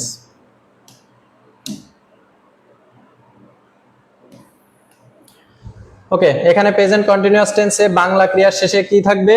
দেখুন, তেসো, তেসি, তেসে, তেসেন, চয়স, চয়সয় হসি, চয়সয় একে, চয়সয় একে দন্তের ন, সি, স, সেন, সে, সব মানে এইগুলা থাকবে। এবং কি থাকবে? কাজটি বর্তমানে চলমান আছে। এটা কিন্তু আপনি বাংলা সেন্টেন্স দেখলেই বুঝতে পারবেন যে কাজটা কি চলমান আছে নাকি নাই। যেমন এটা মনে করেন, বাংলাদেশ প্রথমবারের মতো ব্যাংকারসুরেন্স চালু করছে। চালু করছে মানে কি? এখনো করেই যাচ্ছে। তারপরে আরেকটু দেখেন, পরেরটা কি আছে? পরেরটা আছে যে অফশোর ব্যাংকিং গুলো প্রতিনিয়ত ক্লায়েন্টদের গোপনীয়তাকে অগ্রাধিকার দিচ্ছে। দিচ্ছে মানে কি? দিচ্ছে মানে কি? দিচ্ছে মানে হচ্ছে চয়সা একে তো আছেই, আবার এখনো দিয়েই যাচ্ছে। দিচ্ছে মানে হচ্ছে দিয়েই যাচ্ছে। ওকে, সো এইগুলা তো থাকবেই, প্লাস কাজটা কি থাকবে? চলমান থাকবে। যদি আমি এটা বুঝি যে এইগুলা রইছে এবং কাজটা চলমান আছে, তখন আমি বুঝে নিব যে এটা একটা প্রেজেন্ট কন্টিনিউয়াস টেন্স। ওকে, সো প্রেজেন্ট কন্টিনিউয়াস টেন্স যদি হয়, তাহলে আবার আমরা সেম প্রেজেন্ট কন্টিনিউয়াস টেন্সের স্ট্রাকচার কি? সাবজেক্ট, সাবজেক্টের পরে কি আসবে? এম, ইজ, আর, তারপরে কি? ভার্বের সাথে আইএনজি যোগ প্লাস অবজেক্ট। ওকে, এই যে এখন এই জিনিসটা আমি আপনাকে একটু আগে বোঝানোর জন্য বলছিলাম, এই যে am is are, am is are, এখন কোনটার সাথে কোনটা যাবে? কোন পার্সনের সাথে এম যায়, কোন পার্সনের সাথে ইজ যায়, কোন পার্সনের সাথে আর যায়, এটা ওই যে আমরা তখন এখানে একটু স্কিপ করছিলাম, এখন যাব। ওকে, হ্যাঁ, এই যে এখানে এটা আমি একটু একবারেই শেখাই রাখি, ঠিক আছে? যেমন আমাদের মোট অক্সিলারি কতগুলো আছে আমি একটু দেখি, ঠিক আছে? আমরা প্রথমে কন্টিনিউয়াস ইউজ করব হচ্ছে am is are, am is are. পারফেক্টে ইউজ করব have has, have has. Past ইনডিফিনিটে ইউজ করব ওয়াজ ওয়ার, ওয়াজ ওয়ার। আর হ্যাড তো সবার সাথেই যায়, আর শ্যাল উইল এটাও সবার সাথে যায়, ঠিক আছে? সো এই যে এইগুলা কোনটা কার সাথে যায় এবার একটু ভালো করে দেখবো। ওকে, আই, এই আই এর সাথে এম ইজ আর এর ভিতরে কোনটা যাবে?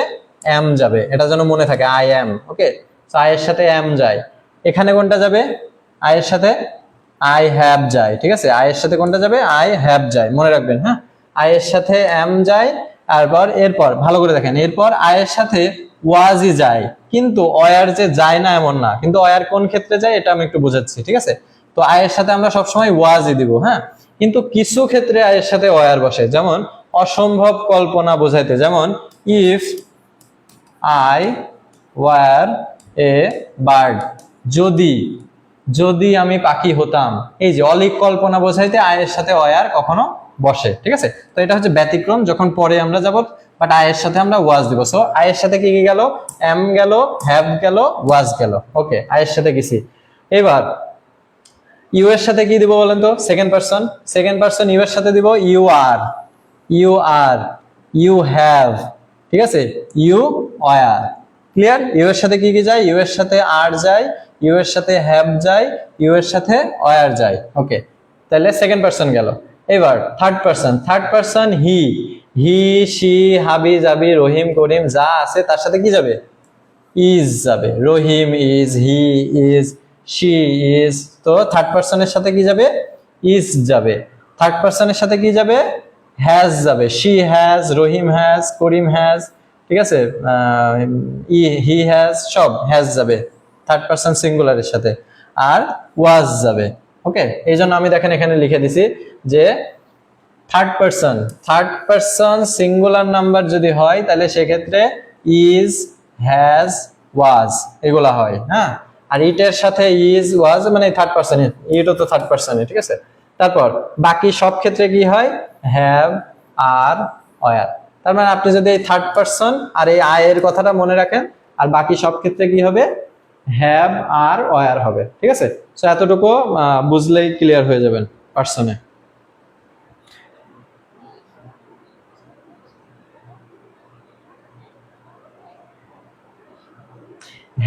হ্যাভ যে প্লুরাল, এরকম কোনো ই আছে যে এম ইজ আর এর ভিতরে কোনটা প্লুরাল? ইউ এর সাথে তো আর যায়, ইউ এর সাথে আর যায় না, তার মানে কি আর কি প্লুরাল? এরকম ভাবে কিন্তু কোথাও বি ভার্বকে ভার্ব করা নাই যে কোনটা কোন বি ভার্ব সিঙ্গুলার আর কোন বি ভার্ব প্লুরাল, ঠিক আছে। তো ইউ তো সিঙ্গুলারও হইতে পারে, তুমি, তো তার সাথে তো আর যায়, তাই না? তারপর ইউ এর সাথে তো হ্যাভও যায়। তো এইরকম ভাগ করার দরকার নাই যে এটা সিঙ্গুলার ওইটা প্লুরাল, কোনটার সাথে কোনটা যায় এটা ফিক্স করে রাখতে হবে। ক্লিয়ার? ওকে, এইবার আমরা চলে আসি ট্রান্সলেশনে।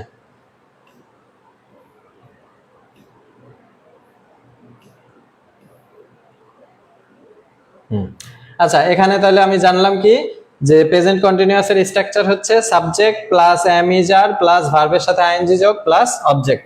তো এখন আমরা প্রথম এই ট্রান্সলেশন করব। এখানে তিনটা ট্রান্সলেশন আছে, তিনটাই করব। হ্যাঁ, ওকে, ভালো করে দেখেন। এখানে লেখা বাংলাদেশ প্রথমবারের মতো ব্যাংক অ্যাসুরেন্স চালু করছে। এখন এখানে লেখা করছে, যে চালু করা, চালু করা হচ্ছে একটা ভার্ব, চালু করা, চালু করা, তাই না? তো এখানে কি লেখা? চালু করছে। চালু করছে মানে কি? এখনো চালু করেই যাচ্ছে। ওকে, চালু করছে। সো আমরা এটা বুঝলাম যে এটা কন্টিনিউয়াসে আছে। তো যেহেতু আমরা বুঝে ফেলছি এটা কন্টিনিউয়াসে আছে, তাহলে কন্টিনিউয়াসের স্ট্রাকচারে কি ছিল? সাবজেক্ট। সাবজেক্ট আমরা সাবজেক্ট কিভাবে খুঁজবো? চালু করছে। চালু করছে, কে চালু করছে? বাংলাদেশ চালু করছে, তাহলে বাংলাদেশ। সো বাংলাদেশ, বাংলাদেশ চালু করছে। এরপরে কি বসবে? Am is are, am is are, এটার সাথে কোনটা যাবে? বাংলাদেশ, যেহেতু third person singular number, so Bangladesh is. Okay, Bangladesh is. এইবার আমি আমার অনেক আগের একটা ভিডিওতে বলছিলাম আপনার ভোকাবুলারি মানে ভোকাবুলারির ভান্ডার কত বেশি সেটা আপনি সবসময় প্রকাশ করতে পারবেন ফাইনাইট ভার্ব বা ভার্বে। চালু করা, বলেন চালু করার ইংলিশ কি? কমেন্স, ইন্ট্রোডিউস,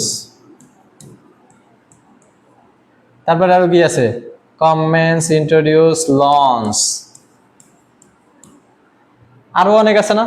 আপনার যেটা খুশি আপনি সেটা দিবেন। এই ক্ষেত্রে আপনার দক্ষতা আপনাকে ইউজ করতে হবে, ঠিক আছে। এই ক্ষেত্রে শেখার কিছু নাই।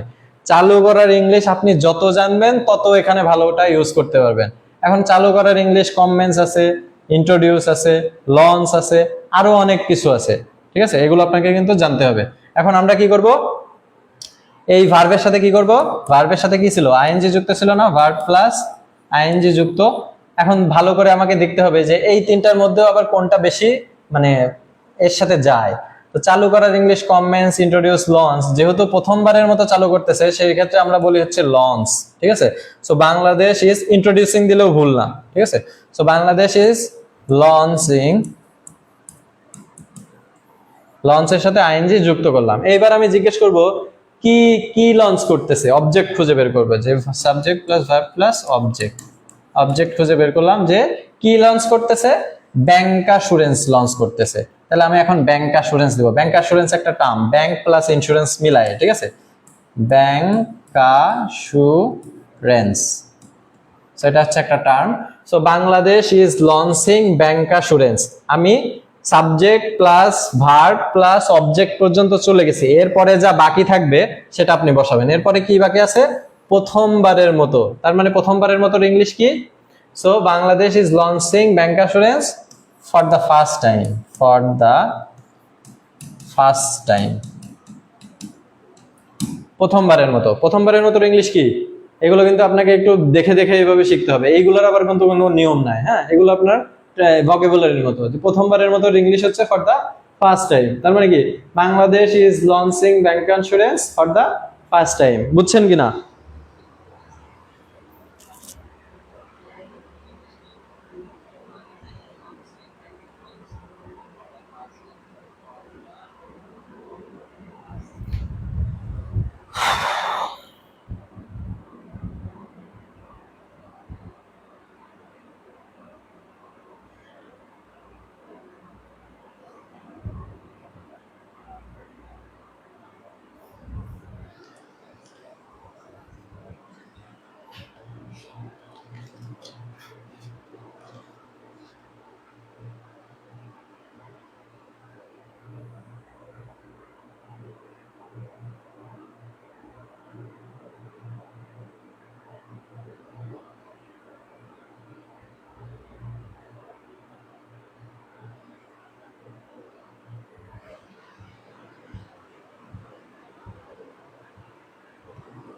হ্যাঁ, এই যে লাবিব রাফসান একটা সুন্দর কথা বলছে, যে পরবর্তী অংশগুলো বসানোর কাজ যদি আগে পরে হয় কোনো সমস্যা হবে না। কোনো সমস্যা নাই যদি সেন্টেন্সটা দেখতে সুন্দর লাগে বা সেন্টেন্সের সঠিক জায়গায় আপনি বসাইতে পারেন, তাইলে কোনো সমস্যা নাই। এগুলোও আমরা আসবো, হ্যাঁ, পরবর্তী কোনটা কোন জায়গায় বসবে না বসবে এইগুলো, এটা তো কেবল ফার্স্ট ক্লাস, জাস্ট মানে শুরু হইতেছে, বহুত কিছু শেখার আছে, ঠিক আছে? কোন জায়গায় কোনটা বসাবো, একটা সেন্টেন্সকে 3 ভাবে লেখা যায়, ঠিক আছে, 3 ভাবে লিখে দেখাবো, সবকিছু করাবো, হ্যাঁ, আপনি জাস্ট মানে দেখতে থাকবেন, হ্যাঁ। ওকে, এবার আমরা আসি পরেরটা। এটা আশা করি আপনারা নিজেরাই একটু করতে পারবেন, দেখেন নিজেরা একটু ট্রাই করবেন, হ্যাঁ, যে এগুলো আসলে কিভাবে করা যায়।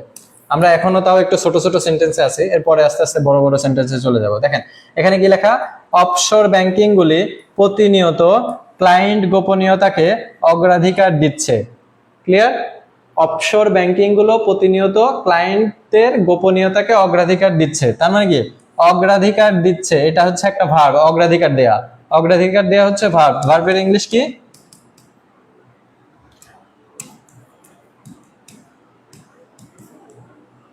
আরে প্রায়োরিটাইজ। সো প্রায়োরিটাইজ মানে হচ্ছে, প্রায়োরিটাইজ মানে হচ্ছে অগ্রাধিকার দেয়া, তাই না?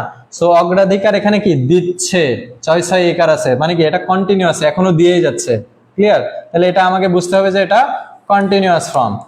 সো এটা কন্টিনিউয়াস ফর্ম, তাহলে এখন আমি কন্টিনিউয়াস ফর্মের নিয়মে আবার করব, যে সাবজেক্ট, প্রথমে সাবজেক্ট ছিল, এখন আমি জিজ্ঞেস করব যে অগ্রাধিকার দিচ্ছে, কে অগ্রাধিকার দিচ্ছে? অফশোর ব্যাংকগুলি। অগ্রাধিকার কে দিচ্ছে? এই যে অগ্রাধিকার দিচ্ছে হচ্ছে অফশোর ব্যাংকগুলি। অফশোর ব্যাংকগুলি প্রতিনিয়ত ক্লায়েন্ট গোপনীয়তাকে অগ্রাধিকার দিচ্ছে, তার মানে অগ্রাধিকার দেওয়ার কাজটা করতেছে হচ্ছে অফশোর ব্যাংক। তাহলে সাবজেক্টে অফশোর ব্যাংক, অফশোর ব্যাংকস, যেহেতু এখানে গুলি আছে, সো অফশোর ব্যাংকস। এইবার এম ইজ আর এর মধ্যে কোনটা যাবে? আর, তাই না, যেহেতু এটা প্লুরাল, এই যে এস। সো অফশোর ব্যাংকস আর, ওকে। এরপরে ভার্বের আর সাথে আইএনজি যোগ, তার মানে আমরা কি বলছিলাম? প্রায়োরিটাইজ। সো প্রায়োরিটাইজিং, ওকে। সো প্রায়োরিটাইজিং, বা আপনি যদি এখানে প্রায়োরিটাইজিং এর জায়গায় যদি ইমফ্যাসাইজ, ইমফ্যাসাইজ না, ইমফ্যাসাইজ, ইমফ্যাসাইজ ভার্ব ছিল না, যে গুরুত্ব দেয়া, সেটা যদি দেন, ইমফ্যাসাইজিং যদি দেন তাহলেও হবে, কোনো সমস্যা নাই, হ্যাঁ, যে যেটা সিনোনিম ইউজ করতে পারেন করবেন। সো এখানে আমরা বললাম কি অফশোর ব্যাংকস আর প্রায়োরিটাইজিং। এবার প্রায়োরিটাইজিং পর্যন্ত আসছে, এবার অবজেক্ট লাগবে, যে কাকে কাকে অগ্রাধিকার দিচ্ছে? এই যে ক্লায়েন্টের গোপনীয়তাকে অগ্রাধিকার দিচ্ছে, এতটুকু অবজেক্ট, ক্লায়েন্টের গোপনীয়তা। এখন আপনি বলেন ক্লায়েন্টের গোপনীয়তার ইংলিশ কি? Client privacy. প্রাইভেসি মানে গোপনীয়তা না? Secrecy. Client privacy, client secrecy, যা দিতে চান দিবেন, কোনো সমস্যা নাই। তাহলে prioritising client privacy, prioritising client privacy. এবার কতটুকু কি? প্রতিনিয়ত, তার মানে কি প্রতিনিয়ত, এখানে আমরা কনস্ট্যান্টলি দিতে পারি, মানে প্রতিনিয়ত, কনস্ট্যান্টলি। এটা আপনি যা খুশি তাই দিতে পারেন, যত ইংলিশ জানেন, কনস্ট্যান্টলি দিতে পারেন, অথবা কি প্রতিনিয়ত, রেগুলারলিও দিতে পারেন, ঠিক আছে, সিম্পলের মধ্যে রেগুলারলি দিতে পারেন, আর যা খুশি তাই দিবেন, এটাতে কোনো সমস্যা নেই, ওকে। সো আপনার সেন্টেন্সটা যাতে ঠিক হয়, সবকিছু যাতে ঠিক থাকে, এটা হচ্ছে মেইন কথা, যে অফশোর ব্যাংকস আর প্রায়োরিটাইজিং বা এমফাসাইজিং ক্লায়েন্ট প্রাইভেসি কনস্ট্যান্টলি। এখন যদি কেউ চায় যে এই কনস্ট্যান্টলি বা এই রেগুলারলি আমি এখানে দিব, তাইলেও কোনো প্রবলেম নাই, যে offshore banks are constantly prioritizing আর এই যে এই জায়গায়, হ্যাঁ এই জায়গায়, so offshore banks are constantly prioritizing client privacy বা offshore banks are regularly prioritizing client privacy, অথবা constantly যদি কেউ পড়েও দেয় তাইলেও কোনো সমস্যা নাই। Clear?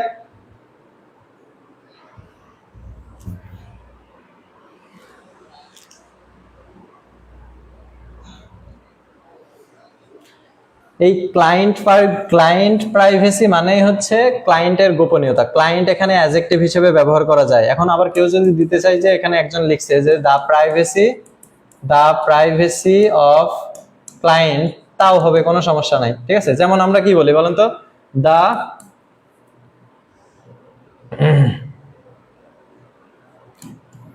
Information of technology, the information of technology, এই জায়গায় আমরা একবারে কি বলতে পারি, ইনফরমেশন টেকনোলজি। ঠিক আছে, সো অনেকভাবে লেখা যায়। হ্যাঁ, সো আপনার যেটা খুশি সেটা দিবেন। আবার এখানে আমরা ক্লায়েন্টস প্রাইভেসি দিয়েও করতে পারতাম। ঠিক আছে, সো সব রকম ভাবে করা যায়।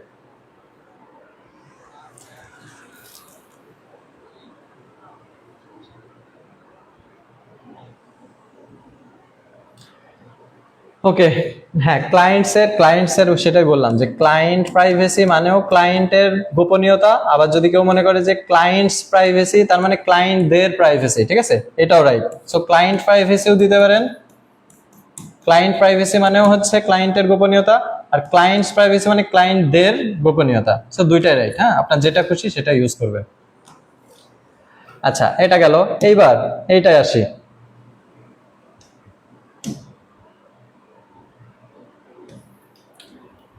শুল্ক বৃদ্ধির কারণে পণ্যের দাম বাড়ছে। ক্লিয়ার? আমি এখানে ভার্ব বলে দিলাম, ভার্ব হচ্ছে বাড়ছে, তাই না, বাড়া, ভার্ব হচ্ছে বাড়া, তাই না। তো ভার্ব হচ্ছে বাড়া, যেহেতু বাড়ছে তার মানে কি এখনো কন্টিনিউয়াস ফর্মে আছে, তাহলে এটা কন্টিনিউয়াস। এখন বলেন সাবজেক্ট, সরি কন্টিনিউয়াস। এখন বলেন এই সেন্টেন্সের সাবজেক্ট কি, সাবজেক্টটা বলেন।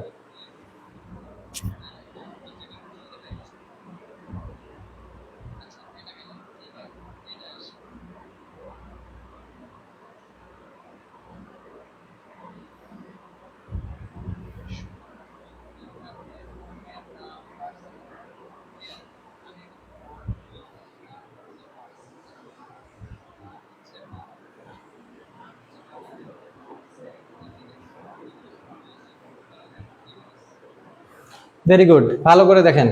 এখানে বাড়ছে কে, বাড়তেছে হচ্ছে পণ্যের দাম, তাহলে এটাই সাবজেক্ট, এইটাই সাবজেক্ট। তাহলে আমি বসাইলাম পণ্যের দাম। আচ্ছা, অনেকে দেখলাম লিখছে যে দা প্রাইস লিখছে, ঠিক আছে, দা প্রাইস লিখছে, ঠিক আছে, বাট এখানে প্রাইস না, প্রাইসেস হবে।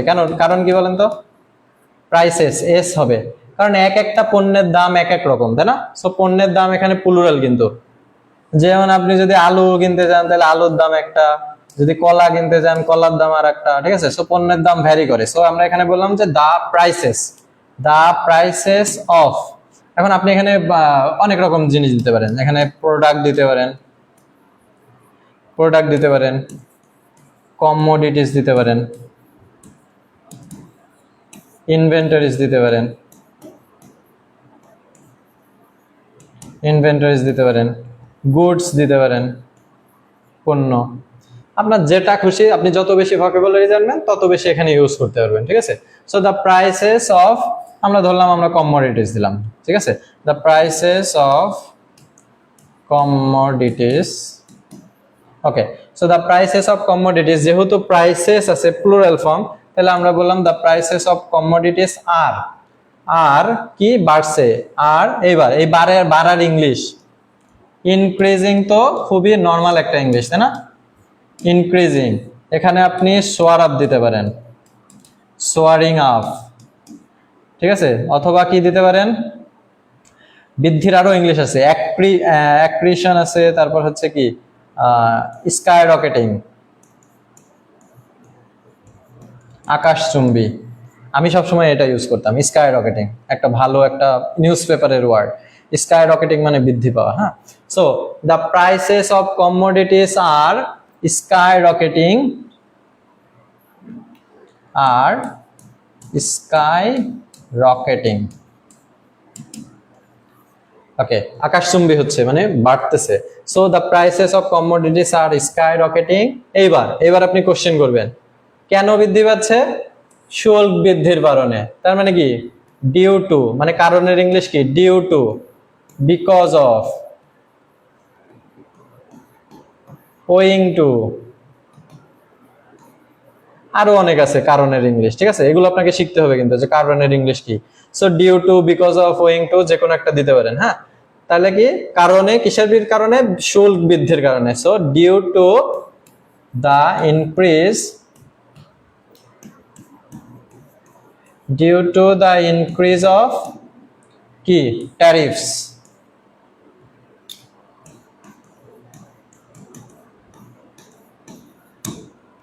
শুল্ক বৃদ্ধির কারণে, তাই না? Due to the increase of tariff. Increase of tariff মানে কি? শুল্ক বৃদ্ধি। আর কারণের English due to. So the prices of commodities are skyrocketing due to the increase of tariff. আপনি ভাবেন তো, এটা যদি আপনি আপনার মানে সেন্টেন্স বা কোথাও যদি দেন, তাহলে শুনতে ভালো লাগবে না?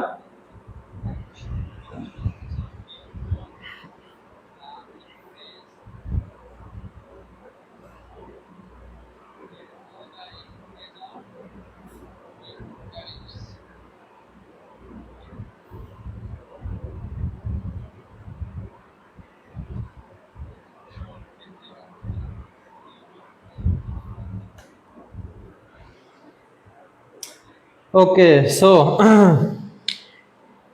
এছাড়া এই যে নিলয় আহমেদ ভাই, আমি এখন ক্লাস নিতেছি, ঠিক আছে? আপনাদের যত অভিজ্ঞতা আছে সবগুলো আমরা পরে আলোচনা করব, ঠিক আছে? ফ্রি টাইমে আলোচনা করব। হ্যাঁ, এখন আপাতত আমরা ক্লাস করতেছি, ক্লাসের দিকে মন দিই, ঠিক আছে? পরে আস্তে আস্তে বিভিন্ন জিনিস নিয়ে আমরা আলোচনা করব। হ্যাঁ, আজকে অন্তত আমরা 4টা মানে প্রেজেন্ট টেন্স অন্তত শিখে যেতে হবে, ঠিক আছে? তাহলে পরবর্তী দিন বাকি সবকিছু বা টেন্স টেন্স শেষ করা যাবে। হ্যাঁ, ওকে, এবার এখানে আসি আবার সেম। এটা কি? Present perfect tense. এটা আমরা কিভাবে চিনবো? বাংলা ক্রিয়ার শেষে দেখেন, বাংলা ক্রিয়ার শেষে আসো, আসি, আসে, এসেন, এসো, এসি, সে, সি, সেন। এখন আবার অনেকে কোশ্চেন করতে পারে, ভাই সে, সি, সেন তো কন্টিনিউয়াসেও ছিল, তাহলে এখানে কেমনে আসলে বুঝবো? হ্যাঁ, কন্টিনিউয়াসেও থাকতে পারে, প্রেজেন্ট পারফেক্টেও থাকতে পারে, কিন্তু কন্টিনিউয়াসে থাকলে মানে সেন্টেন্সটা কি হবে বা কাজটা কি হবে? চলমান থাকবে। বাট পারফেক্টে চলমান থাকবে না। পারফেক্টে কি থাকবে? এই যে কাজটি সম্প্রতি শেষ হয়েছে বোঝাবে। কাজটি সম্প্রতি শেষ হয়েছে বোঝাবে, মানে ভার্বের শেষে শেষই আছে, কিন্তু ভার্ব মানে কাজটা শেষ হয়ে গেছে, চলমান নাই। চলমান থাকলে কন্টিনিউয়াসে দিব, আর চলমান না থাকলে প্রেজেন্ট পারফেক্টে দিব। যেমন এখানে দেখেন কি লেখা, দেশের সকল নাগরিকের অর্থনৈতিক অন্তর্ভুক্তি নিশ্চিত করতে মোবাইল ব্যাংকিং সেবা চালু করেছে সরকার। ঠিক আছে, তো এই হচ্ছে আমাদের সেন্টেন্স। তাইলে এখানে যদি আমি বলি যে এই যে দেশের সকল নাগরিক, এই যে চালু করেছে, চালু করেছে, অলরেডি সে।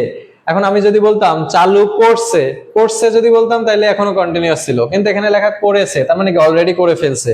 তার মানে এটা আমাকে বুঝতে হবে যে এটা প্রেজেন্ট পারফেক্ট টেন্স, সে আছে এবং এটা সম্প্রতি শেষ হয়ে গেছে।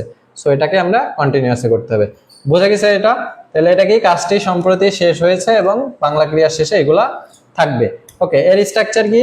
এর স্ট্রাকচার হচ্ছে subject plus have has plus ভার্বের পাস্ট পার্টিসিপল প্লাস অবজেক্ট। ওকে, আচ্ছা, এইবার কথা হচ্ছে যে এই যে দেশের সকল নাগরিকের অর্থনৈতিক অন্তর্ভুক্তি নিশ্চিত করতে মোবাইল ব্যাংকিং সেবা চালু করেছে সরকার।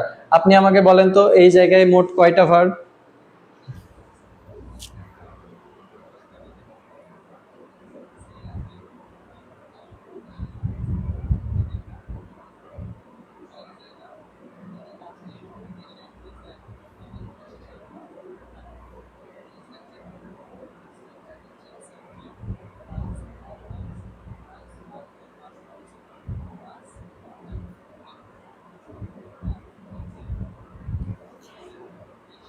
হ্যাঁ, জাহিদ অন্তু, ইমরান হোসেন, রয়নিল সবাই ঠিক বলছেন। এখানে মোট দুইটা ভার্ব আছে, ভালো করে দেখেন।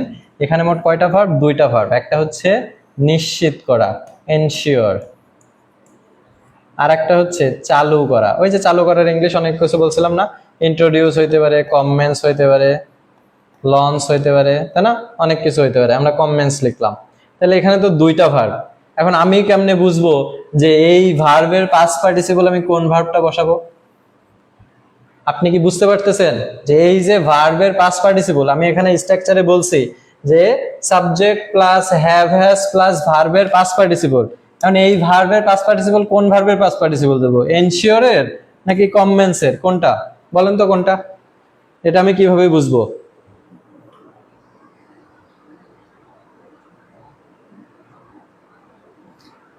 Mistake, very good. অসমাপিকা ক্রিয়া নিশ্চিত করতে, হ্যাঁ, এইটাই আমি শুনতে যাচ্ছিলাম যে আমাকে এখন ভার্ব শিখতে হবে। আমি আর এর পরে যাব না, ক্লিয়ার? আমি আর এর পরে যাব না। এরপরে আমরা কোথায় যাব? এরপরে যাব আমরা একটু উপরে যাব, এই উপরে যাব। এই জন্য আমি বললাম না, সবকিছু সেট করে রাখছি, কখন কোনটা করতে হবে না করতে হবে সেটা আমি সেট করে রাখছি সবার জন্যই। এখন আমরা যাব হচ্ছে ভার্বে, এখন আমরা ভার্ব শিখবো, ক্লিয়ার? এনার্জি আছে না আপনাদের? 2 মিনিট ব্রেক নেবেন? 2 মিনিট ব্রেকের দরকার আছে?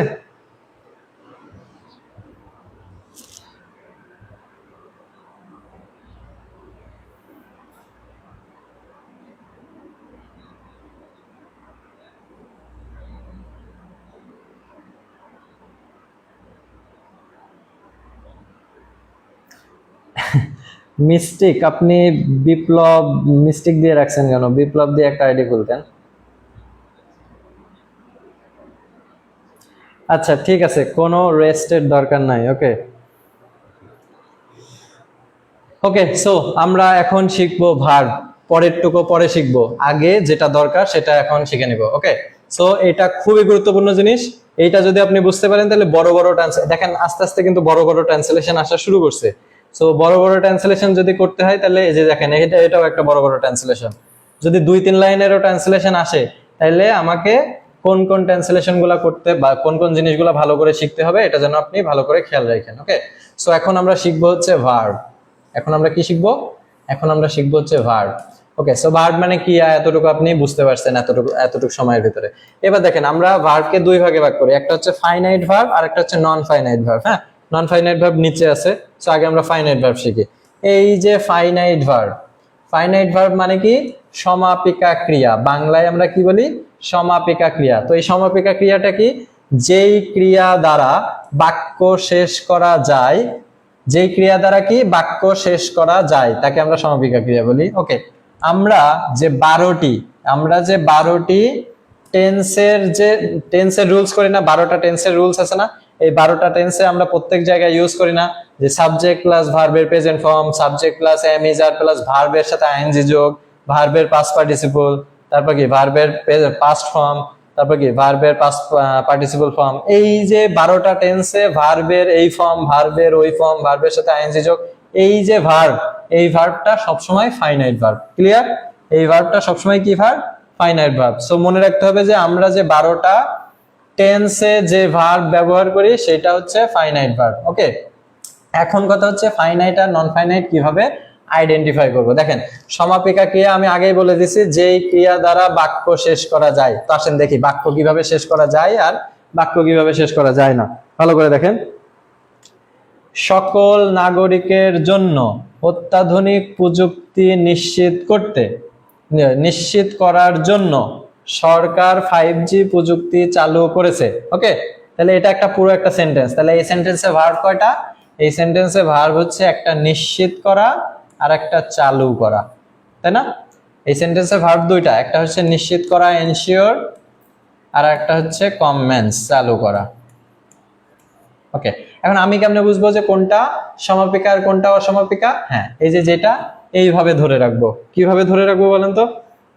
এই যে নিশ্চিত করা না, এই নিশ্চিত করা অংশ বাদ দিয়ে দিব। মানে এই নিশ্চিত করার অংশটুকু যদি আমরা বাদ দিয়ে দিই, ভালো করে দেখেন, এতটুকু যদি আমরা বাদ দিয়ে দিই তার মানে আর কতটুকু থাকে? এতটুকু না? তো দেখেন তো এতটুকু দ্বারা সেন্টেন্স কমপ্লিট হওয়া সম্ভব না? যে সরকার 5G প্রযুক্তি চালু করেছে, এটাকে একটা মানে পূর্ণাঙ্গ বাক্য না? যে সরকার 5G প্রযুক্তি চালু করেছে, তার মানে কি এই এই চালু করেছে দ্বারা সেন্টেন্স কমপ্লিট করা সম্ভব, তার মানে এটা ফাইনাইট, এটা ফাইনাইট ভার্ব। ক্লিয়ার? এখন এখন আমরা এইটা বাদ দিয়ে দিব, যে মনে করেন এইটা নাই, ঠিক আছে? তাইলে আমি এখন মনে করেন যে এইটুকু নাই, এইটুকু নাই, তাহলে দেখি যে কোশ্চেন মানে বা সেন্টেন্সটা রাইট আছে কিনা। সকল নাগরিকের জন্য অত্যাধুনিক প্রযুক্তি নিশ্চিত করার জন্য, সেন্টেন্স কমপ্লিট হয়েছে? সকল নাগরিকের জন্য অত্যাধুনিক প্রযুক্তি নিশ্চিত করার জন্য, সেন্টেন্স কমপ্লিট হয় নাই। পরের জন আবার জিজ্ঞেস করবে কি নিশ্চিত করার জন্য কি কি করতে হবে? সো এই নিশ্চিত করা দ্বারা সেন্টেন্স কমপ্লিট করা যাচ্ছে না, তাই এটাকে আমি বলি হচ্ছে নন ফাইনাইট ভার্ব। এটা non finite verb. Clear? So Bangla দেখে আমরা কিভাবে বুঝতে পারবো যে কোনটা সমাপিকা ক্রিয়া কোনটা সমাপিকা ক্রিয়া না? যেটা দ্বারা সেন্টেন্স কমপ্লিট করা সম্ভব, যেমন এটা দ্বারা সম্ভব হচ্ছে, তাহলে এটা ফাইনাইট ভার্ব। এটা দ্বারা সম্ভব হচ্ছে না, এটা নন ফাইনাইট ভার্ব। ক্লিয়ার? আরেকটা দেখি।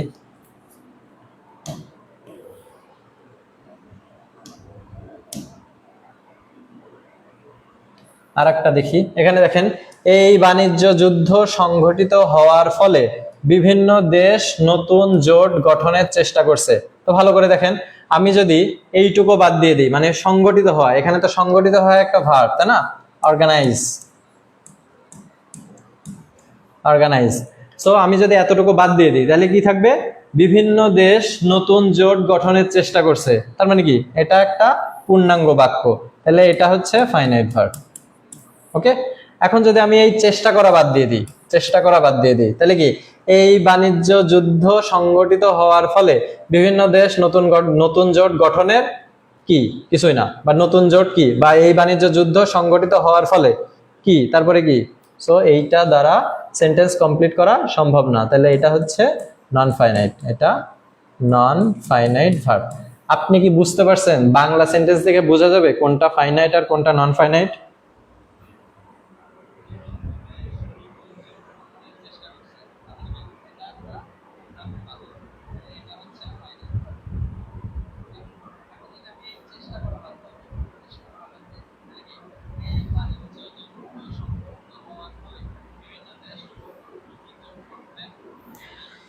ওকে, যদি ক্লিয়ার হন তাহলে বলবেন ক্লিয়ার, যে আমি এখন চিনতে পারবো যে এটা ফাইনাইট আর এটা নন ফাইনাইট। ওকে, বাংলা বাংলা সেন্টেন্সে।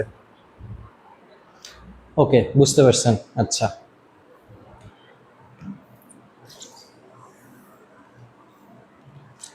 ওকে। সো আমরা তো ফাইনাইট বুঝলাম, তাই না?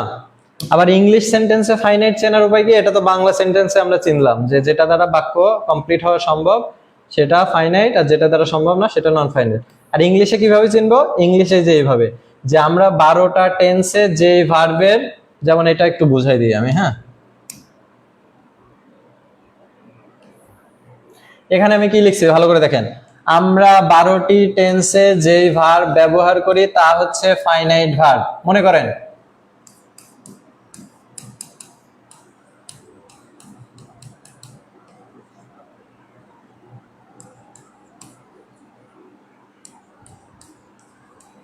হি is walking on the road, সে মানে রাস্তায় হাঁটতেছে, তাই না? তো এটা কি subject plus am is are plus ভার্বের সাথে আইএনজি যোগ, এটা একটা কন্টিনিউয়াস, তাই না? এটা একটা কন্টিনিউয়াস প্রেজেন্ট কন্টিনিউয়াস টেন্স, তার মানে এটা কি ভার্ব প্লাস আইএনজি, তার মানে এটা কি এটা একটা ফাইনাইট ভার্ব। এই যে বলছি না আমরা 12টা টেন্সে যে ভার্ব ব্যবহার করি তাই হচ্ছে ফাইনাইট ভার্ব, তার মানে এখানে ওয়াকিং হচ্ছে ফাইনাইট ভার্ব। কিন্তু এখন যদি আমি এই সেম ওয়াকিং এখানে দিই, যে walking is good for health, কি বললাম? Walking is good for health. এখন দেখেন এটাও তো ওয়াকিং, এইটাও ওয়াকিং, এটা ফাইনাইট হলো। কেন ফাইনাইট হলো? এটা ভার্বের রুলসে পড়ছে, এটা এই যে কন্টিনিউয়াস টেন্সের রুলসে পড়ছে, যে ভার্ব প্লাস আইএনজি। এই ওয়াকিং কি কোনো রুলসে পড়ছে? এই ওয়াকিং কি কোনো রুলসে পড়ছে? এই ওয়াকিং এর আগে কি আছে? কোনো কিছু আছে? Am is are, have has been, have been has been, বা ওয়াজ ওয়ার কিছু আছে? তাহলে এই ওয়াকিং তো কোনো ভার্বের কোনো টেন্সের ভার্বে পড়ে নাই, তাই না? তাহলে এটাকে আমি বলবো নন ফাইনাইট, নন ফাইনাইট। আর এখানে ফাইনাইট কোনটা? এখানে ইজ হচ্ছে ফাইনাইট। সাবজেক্ট প্লাস ভার্বের প্রেজেন্ট ফর্ম। ওই যে বি ভার্বের প্রেজেন্ট ফর্ম কি এম ইজ আর, তাই না? তাহলে এটা হচ্ছে ফাইনাইট ভার্ব। ক্লিয়ার বোঝা গেছে? ইংলিশে কিভাবে বুঝবো যে কোনটা ফাইনাইট আর কোনটা নন ফাইনাইট?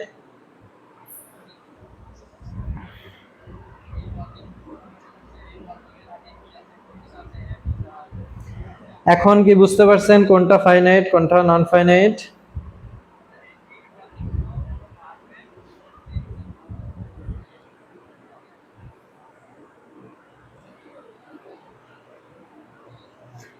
আচ্ছা, ট্রান্সলেট করবেন না দাদা এগুলার? আচ্ছা, ট্রান্সলেশন তো আমরা এখনো করবো, আমরা প্রচুর ট্রান্সলেশন করবো, ঠিক আছে? এটা জাস্ট আপনাকে এখানে কি দেওয়ার জন্য রাখা হয়েছিল, মানে ইসের দেওয়ার জন্য, ঠিক আছে? তো আমরা আগে নন ফাইনাইট আগে শিখে নিই, তারপরে এখানে এসে আমরা ট্রান্সলেশন করে দেবো। হ্যাঁ, আগে নন ফাইনাইট শিখে নিই। আমার উপর ভরসা রাখেন, আমি যা যা করাই তাই তাই করেন, সব করাবো, এখানে যা যা আছে সব করাবো। হ্যাঁ, আমি সেইভাবে এই জিনিসগুলো অর্গানাইজ করছি। হ্যাঁ, তো আগে নন ফাইনাইট আগে শিখে নিই, ঠিক আছে? সো নন ফাইনাইট ভার্ব,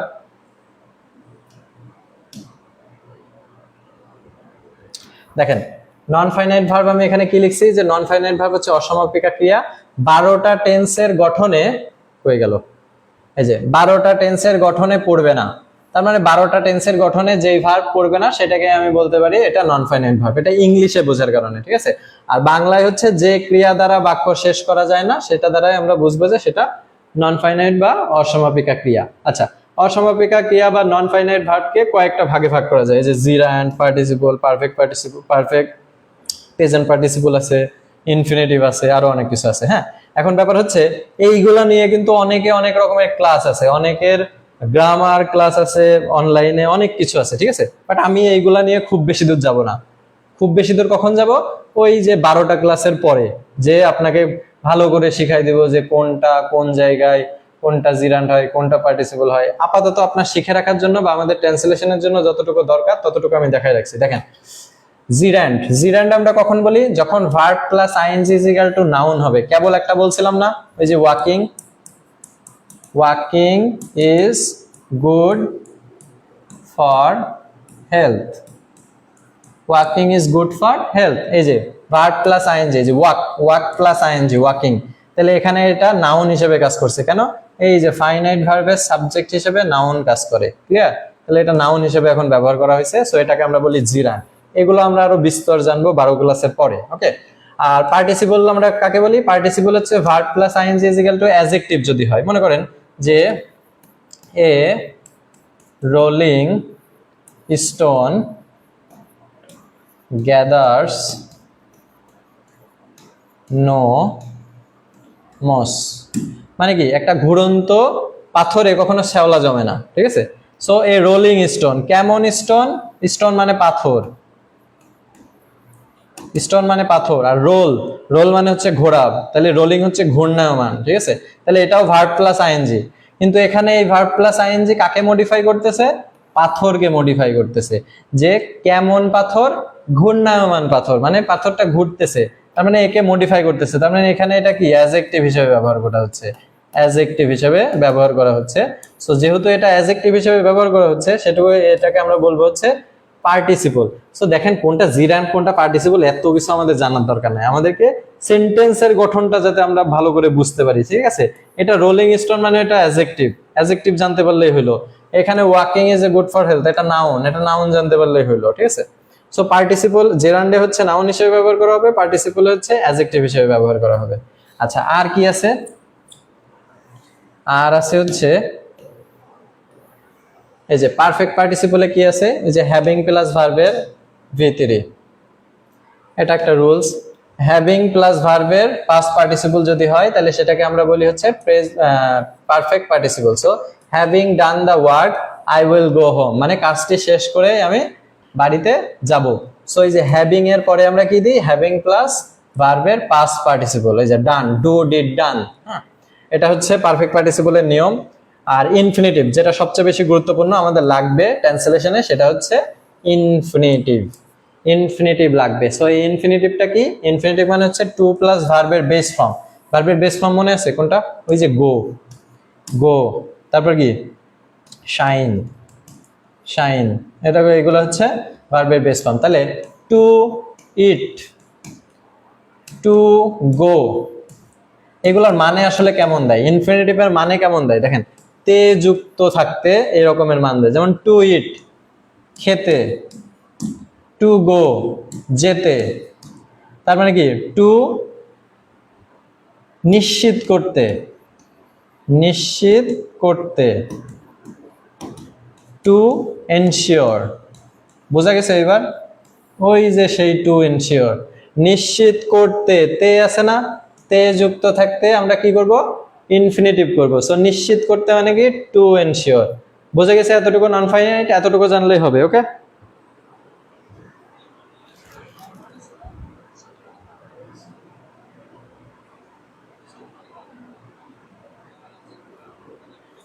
সৌরভ সাহা, আমরা প্রচুর ট্রান্সলেশন করব, প্রচুর এক্সাম্পল করব, ঠিক আছে? সো এতটুকু এক্সাম্পল দ্বারা ভয় পেন না, আরো প্রচুর এক্সাম্পল আছে, যা করাবো সবকিছুই এক্সাম্পল। হ্যাঁ, এখনো শেষ হয়ে যায় না কিছু। তো এখন আমরা আবার এই যে এখানে কয়েকটা ট্রান্সলেশন ছিল, এটাতে আসবো। ওকে, এই যে এবার মনে করেন আমরা এখানে আসলাম। এবার আপনি আমাকে বলবেন এখানে, এখন তো আমি আপনাকে মোটামুটি ভার্বের ফাইনাইট আর নন ফাইনাইট বোঝাইছি, তাই না? তো এখন আমরা এখানে কি দেখব, সকল নাগরিকের জন্য অত্যাধুনিক প্রযুক্তি নিশ্চিত করার জন্য সরকার 5G প্রযুক্তি চালু করেছে। এই সেন্টেন্সে এখন ফাইনাইট ভার্ব কোনটা, ভালো করে বলেন, এখন কোশ্চেন করলে পাওয়া যাবে যে ফাইনাইট ভার্ব কোনটা।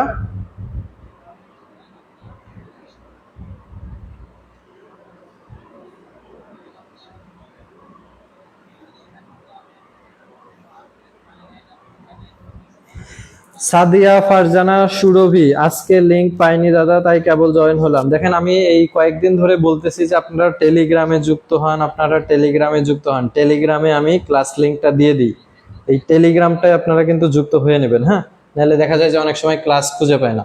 ওকে, সো চালু করেছে, চালু করেছে, ভালো করে বুঝেন, এই জায়গায় আমি ট্রান্সলেশন করে দিচ্ছি কিন্তু এখন চালু করেছে। সো এটা হচ্ছে ফাইনাইট ভার্ব, তাই না? এটা হচ্ছে ফাইনাইট ভার্ব। আমাদের সর্বপ্রথম কাজ হচ্ছে ফাইনাইট ভার্ব খুঁজে বের করা। সো আমি বুঝছি যে ফাইনাইট ভার্ব এইটা।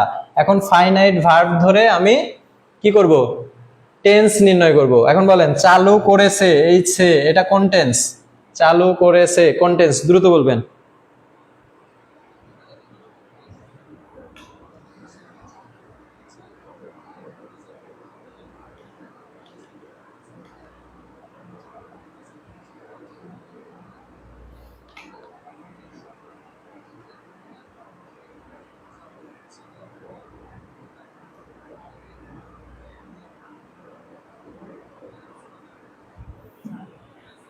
কন্টিনিউয়াস কে বললো?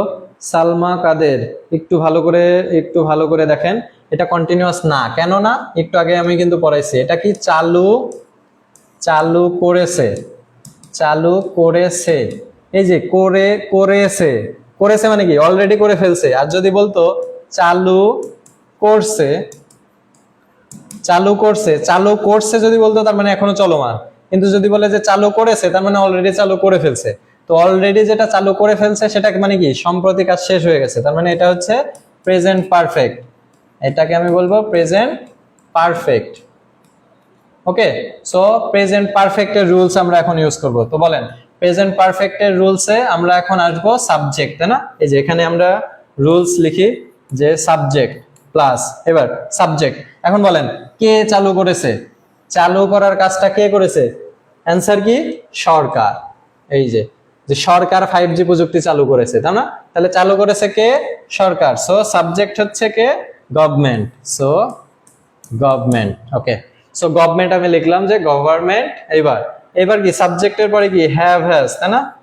হ্যাভ অথবা হ্যাজ প্রেজেন্টের নিয়মে, না প্রেজেন্টের স্ট্রাকচারে। সো সাবজেক্টের সাথে কি বসবে? গভর্নমেন্টের সাথে কি যায়? হ্যাজ যায়। So government has. Okay, so government has, এরপরে কি ভার্বের, ভার্বের V3 মানে ভার্বের পাস্ট পার্টিসিপল, তাই না? সো ভার্বের পাস্ট পার্টিসিপল চালু করার ইংলিশ কি বললাম? কমেন্স, লঞ্চড, ইন্ট্রোডিউস সবকিছু। তো আমরা এখানে লঞ্চ দিলাম আবার, ঠিক আছে? সো এখানে কি হবে? ভার্বের V3 লঞ্চ, লঞ্চ থেকে লঞ্চড হবে, লঞ্চড ed যুক্ত হবে, ঠিক আছে? সো গভর্নমেন্ট হ্যাজ লঞ্চড, তাহলে কি কি করলাম, সাবজেক্ট প্লাস হ্যাভ হ্যাজ দিলাম, তারপর ভার্বের ভি তেলে দিলাম। এবার অবজেক্ট দিব, অবজেক্ট। অবজেক্ট কি, কি চালু করেছে, চালু করেছে কি, চালু করেছে 5G প্রযুক্তি। কি চালু করেছে, 5G প্রযুক্তি। So government has launched 5G technology, technology. Clear? এখন দেখেন আপনার একটা সেন্টেন্স কমপ্লিট, বা আপনি প্রথম যেটা দিয়ে শুরু করবেন সেই সেন্টেন্সটা কমপ্লিট। এইবার একটা একটা করে কোশ্চেন করতে হবে। আর এই পরেরটুকু আমরা আস্তে আস্তে ধীরে ধীরে যত নিয়ম শিখবো সেগুলোতে আরো বেশি স্মুথ হইতে থাকবে, ঠিক আছে? বাট এই প্রথমের সেন্টেন্সটা যেন ভুল না যায়, যে subject plus have has plus V3 plus object, তার মানে কি government has launched 5G technology. এইবার আমি আবার কোশ্চেন করব যে গভর্নমেন্ট কেন 5G টেকনোলজি লঞ্চ করছে, কেন করছে, নিশ্চিত করার জন্য, নিশ্চিত করার জন্য। কি করার জন্য, নিশ্চিত করার জন্য।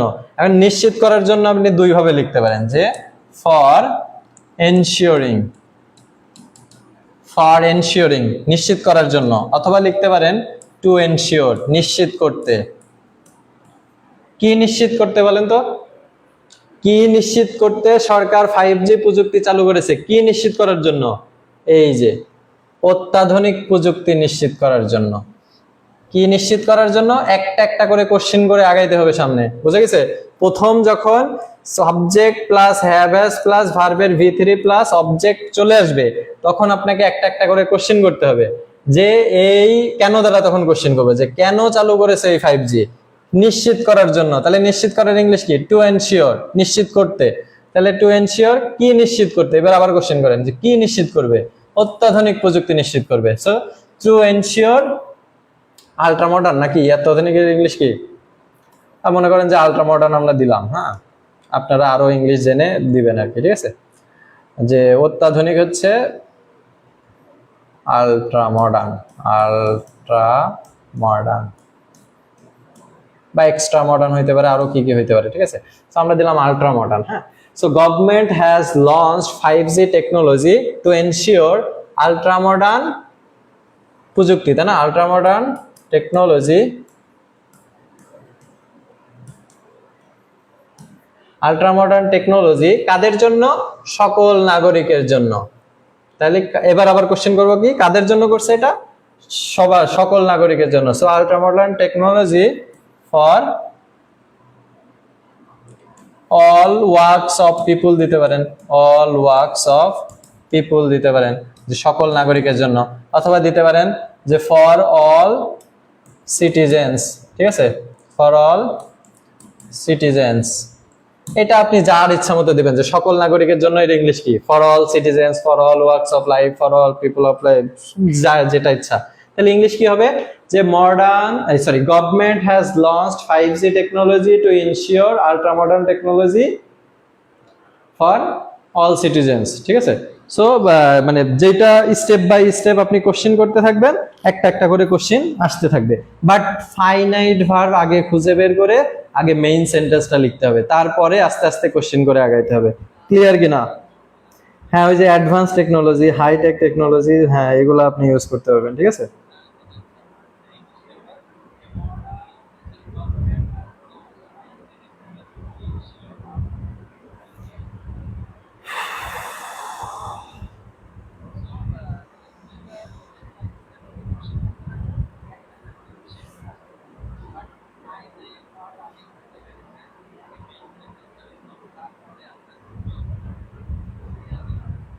আচ্ছা, মোহাম্মদ তানজিমুল ইসলাম সিয়াম বলছে যে দাদা প্রশ্ন করার কি কোনো প্রসেস আছে? দেখেন, এই প্রশ্নটা আপনি কয়েকটা বার করতে করতে করতে করতে আপনি নিজেই বুঝে ফেলবেন যে এর পরেরটা কি কোশ্চেন করতে হবে আমাকে, যে মানে ট্রান্সলেশনে কি দেয়া আছে এবং এটাকে কি ধরে কোশ্চেন করতে হবে, এটাকে কি কেন ধরে কোশ্চেন করব, নাকি এটাকে কি ধরে কোশ্চেন করব। যেটা ধরে কোশ্চেন করলে অ্যান্সার পাওয়া যাবে ওইটা ধরে কোশ্চেন করবেন, ঠিক আছে?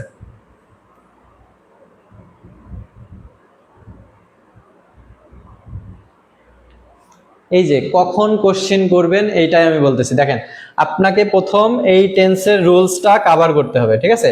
এই টেন্সের রুলসটা কভার করলাম, যে subject plus have has plus ভার্বের V3 প্লাস অবজেক্ট, এইটুকু আমার কভার হয়ে গেছে, তাই না? এইটুকু কভার হওয়ার পরে বাকি যতটুকু আছে ততটুকুকে আবার আমি কোশ্চেন করব। হ্যাঁ, যে প্রথমে দেখি যে কি দ্বারা যে কি চালু করেছে, সেটা তো আমরা লিখছি যে 5G। এবার আমি নিশ্চিত কোশ্চেন করব কেন দ্বারা, যে দেখি কেন দ্বারা কোশ্চেন করলে কোনো অ্যান্সার পাওয়া যায় কিনা। কেন চালু করেছে এই প্রযুক্তি? এই যে নিশ্চিত করার জন্য। কি নিশ্চিত করার জন্য? তখন আবার নিশ্চিত করাকে কোশ্চেন করবো যে কি নিশ্চিত করার জন্য চালু করছে? অত্যাধুনিক প্রযুক্তি চালু করার জন্য নিশ্চিত করছে, ঠিক আছে, অত্যাধুনিক প্রযুক্তি নিশ্চিত করার জন্য। এবার আবার কোশ্চেন করবো যে কাদের জন্য নিশ্চিত করছে? সকল নাগরিকের জন্য, ঠিক আছে। সেরকম আস্তে আস্তে আস্তে আস্তে আপনাকে কোশ্চেন করা শিখতে হবে। ক্লিয়ার?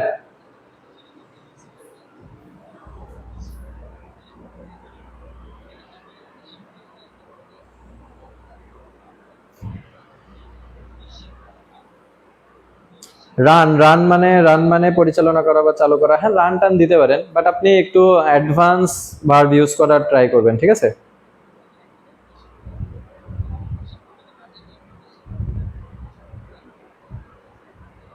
সাদিয়া, ফারজানা, সুরভি, আমি আসলে একটা টেলিগ্রাম গ্রুপ খুলছি, ঠিক আছে।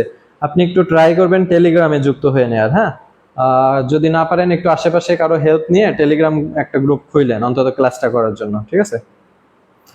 ওকে, আজকে অনেক সময় ক্লাস নিয়ে ফেলছি, প্রায় কত 1 ঘন্টা 45 মিনিট, তাই না? তো আমি আশা করি যে আপনাকে একটু হইলেও হয়তোবা শেখাইতে পারতেছি। এখন আপনার বলেন যে কারোর কি খারাপ লাগতেছে ক্লাস,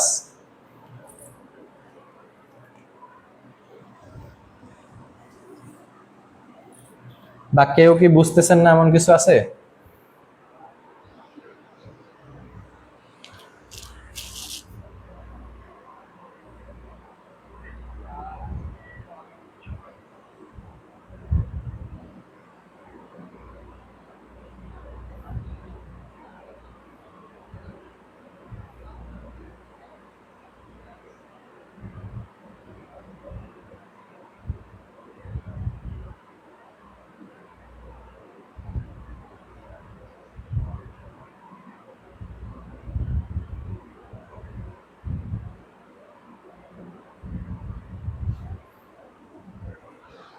ঠিক আছে, আপনারা আমার সাথে থাকেন। আমি ট্রাই করব যে আগামী 2-3 মাস 4 মাসের মধ্যে আপনাকে একটা ভালো প্রস্তুতি আপনার হাতে ধরাই দেওয়ার জন্য, ঠিক আছে। আমরা এখনো প্রচুর কিছু শিখবো, এগুলো জাস্ট বিগিনিং। হ্যাঁ, এই যে দেখেন আমরা যত কিছু করবো না ট্রান্সলেশন দিয়ে শিখবো, যা করব সব ট্রান্সলেশন। সো আপনি প্রতিদিন আমাদের ট্রান্সলেশনে থাকবে প্রায় 15-16টা, আর সেরকম বড় বড় ট্রান্সলেশন দিয়ে আমরা ট্রাই করবো। এগুলো তো এখন ছোট ছোট লাগতেছে না? দেখেন আপনাকে যখন আরো, এটা তো ফার্স্ট ক্লাস, মনে করেন যে আমরা আরো কয়েকটা ক্লাস গেলাম। কোন ক্লাসে যাব? মনে করেন 5 নাম্বার ক্লাস। এই যে এটা হচ্ছে যেমন যেমন ফিলিস্তিনকে নিশ্চিহ্ন করা ছিল ইসরায়েলের পরিকল্পনা, এটা ক্লোজের ক্লাস। হ্যাঁ, এটা ক্লোজের ক্লাস, এটা ক্লোজ যেদিন করব সেদিন। আর দেখি আর কোন ক্লাস থাকে। ক্লাস 3-তে কি আছে? ক্লাস 3-তে দেখেন ক্লোজ আছে। হ্যাঁ, এরপরে আমরা একদিন ক্লোজ শিখবো। সো ক্লোজ শেখার মধ্যে দেখেন কত বড় বড় সেন্টেন্স আছে। দেশের বিশাল সংখ্যক নারী অর্থনৈতিকভাবে সচ্ছল হলে জাতীয় উন্নয়নে অর্থনীতির প্রবৃদ্ধি বাড়বে। এগুলো আপনার কাছে একসময় খুবই ইজি মনে হবে আপনি যদি প্রসেসগুলো শিখে ফেলতে পারেন, ঠিক আছে। বেকারদের কর্মসংস্থান সৃষ্টি করা ছাড়া অর্থনীতির মোড় ঘুরবে না। তারপর কোভিড-19 এর পর বিশ্বজুড়ে রাশিয়া ইউক্রেন যুদ্ধের কারণে ইউরোপের বাণিজ্য অবস্থার অবনতি ঘটেছে। বৈদেশিক মুদ্রার রিজার্ভ ঠিক রাখতে হলে অপ্রয়োজনীয় আমদানি বন্ধ করতে হবে। জলবায়ু পরিবর্তনের প্রভাব মোকাবেলা করার জন্য আরো কার্যকর পদক্ষেপ গ্রহণ করা হবে। এগুলা খুবই সিম্পল সিম্পল ট্রান্সলেশন। হ্যাঁ, আপনি যদি একটু আমার ক্লাসগুলা মন দিয়ে ভালো করে শুনেন, আশা করি যে ভালো পারবেন, ঠিক আছে। হ্যাঁ, এই ক্লাসগুলোর সব পিডিএফ আমি এই যে আজকে রাত্রে আপলোড করে দেব ক্লাস লিংক সহ। ক্লাস 1 বলে ক্লাস 1 এর নিচে থাকবে ক্লাস লিংক, তার নিচে থাকবে পিডিএফ লিংক, ঠিক আছে।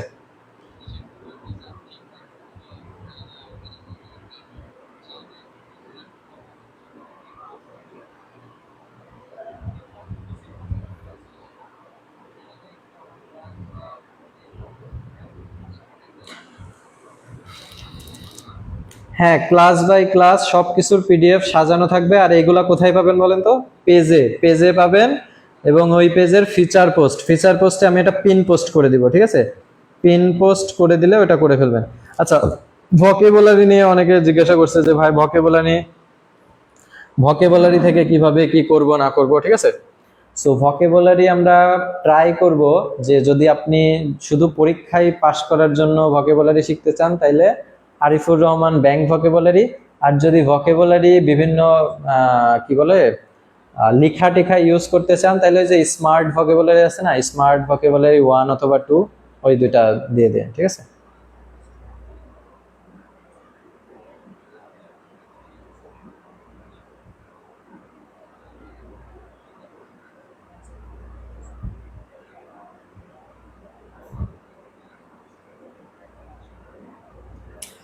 দেখুন পিডিএফ হচ্ছে আমি গুগল ড্রাইভে আপলোড করে তারপরে সেই লিঙ্ক দিই, ঠিক আছে। তো সেটা যদি হোয়াটসঅ্যাপে দিই আর পেজে দিই সেমই হবে, ঠিক আছে। তো আমি দিব হচ্ছে আপনাকে ড্রাইভ লিঙ্ক, আপনি ড্রাইভ থেকে ওটা ডাউনলোড করে নেবেন পিডিএফটা, ক্লিয়ার।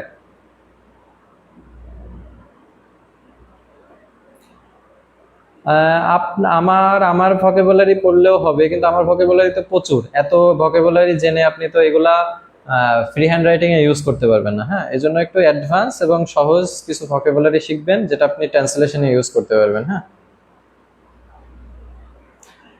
কোর্স শেষ হলে কি রেকর্ড ভিডিও ডিলিট হয়ে যাবে? না, কোর্স শেষ হলে আপনি সারা জীবন এই ভিডিও দেখতে পারবেন, কিন্তু ডাউনলোড করতে পারবেন না। এই একটা অপশন আমি রাখি নাই যে আপনি কখনো ডাউনলোড করতে পারবেন না, কিন্তু আপনি সারা জীবন এই ভিডিও দেখতে পারবেন, ঠিক আছে। পিডিএফ ভিডিও সবকিছুই দেখতে পারবেন।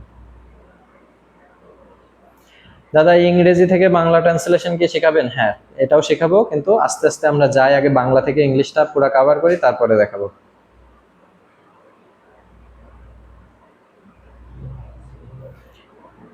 কম্পিটিটিভ এক্সাম ভোকাবুলারি, হ্যাঁ দেখেন ভোকাবুলারি সব বই ভালো, কিন্তু আপনাকে যে কোনো একটা বই ধরে খুব মানে সিদ্ধি সহকারে পড়তে হবে, ঠিক আছে। হ্যাঁ, আজকের ক্লাস আপাতত এখানে শেষ করতেছি, পরবর্তী দিন আমরা আবার শুরু করব, ঠিক আছে। নেক্সট ক্লাসে কি করাবেন? নেক্সট ক্লাসে আমরা বাকি টেন্সের রুলস গুলা করাবো আর ট্রান্সলেশন করাবো, ঠিক আছে, আরো কিছু। আচ্ছা, আরেকটু কথা বলি আপনাদের সাথে, ঠিক আছে।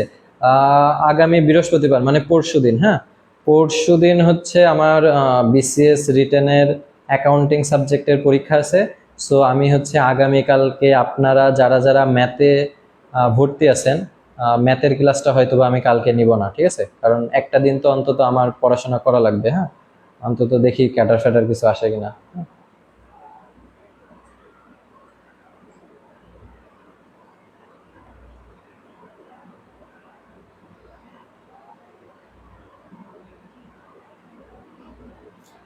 Mohammad Musa, sir class mode কতটি হবে বা কত মাস ধরে হবে?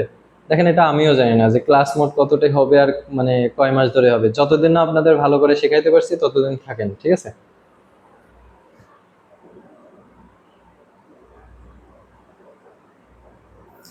কালকের ম্যাথ ক্লাসটা অফ, ঠিক আছে, কালকে তো ম্যাথ ক্লাস ছিল, ম্যাথ ক্লাসটা অফ থাকবে। পরশুদিন আমি পরীক্ষা দিয়ে আসি, তারপর শুক্রবার আপনাদের কম্বাইন ক্লাস নিব। হ্যাঁ, আগামী ক্লাসের জন্য আপনাকে যতটুকু টেন্সের রুলস দিছি আর আজকে যে পিডিএফটা দিয়ে দিব, এই পিডিএফটা আপনি অ্যানালাইসিস করবেন যে এই পিডিএফ এ কি কি আছে। আমিও একটু ট্রাই করে দেখি যে আমি নিজে পারি কিনা, ঠিক আছে।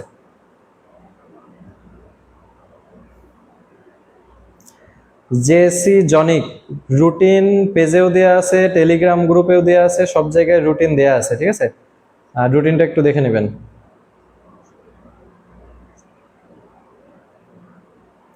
ট্রান্সলেশনই তো করাবো এখানে, দেখেন এখানে যাই করাবো সবই ট্রান্সলেশন। এই যে এগুলো সবই ট্রান্সলেশন, ক্লাস যা হবে সব ট্রান্সলেশনের উপরে। দেখেন এখানে সব ট্রান্সলেশন না, এগুলো কি সব ট্রান্সলেশন। আমরা সব ট্রান্সলেশনই করবো, যা শিখবো সব ট্রান্সলেশন। তো ট্রান্সলেশন বাদে তো কোনো কিছু শিখবো না, একটা গ্রামাটিক্যাল রুলস শিখলেও সেটা ট্রান্সলেশনই শিখবো, ক্লিয়ার। সো এটা নিয়ে টেনশন করার কিছু নাই। থার্সডে পড়াবেন? হ্যাঁ, থার্সডে আবার পড়াবো, থার্সডে আমরা ম্যাথ ক্লাস করব, ঠিক আছে। ম্যাথ ক্লাসে যুক্ত হওয়া যাবে? ম্যাথ ক্লাসে অলরেডি আমরা প্রবাবিলিটির ম্যাথ করতে এক মানে প্রথম দিনের ক্লাস শেষ, পরের দিন কম্বিনেশন করব। সো যারা ভর্তি হইতে চান হইতে পারেন, একটা ক্লাস যদিও হয়েছে। হ্যাঁ, বিসিএস এর রিটেন সম্পর্কে ধারণা দিব। হ্যাঁ, আমি একটা কথা বলি, সব রকম ধারণায় আপনার ক্যাপাবিলিটি বাড়াইতে হবে হচ্ছে ফ্রি হ্যান্ড রাইটিং এ, সেটা বাংলা হোক ইংলিশ হোক যে কোনো ক্ষেত্রে। কারণ আপনি মুখস্থ করে যে কোনো জিনিস লিখবেন এমন জিনিস আসলে আসেই না যে আপনি মুখস্থ করে যে কোনো কিছু লিখবেন।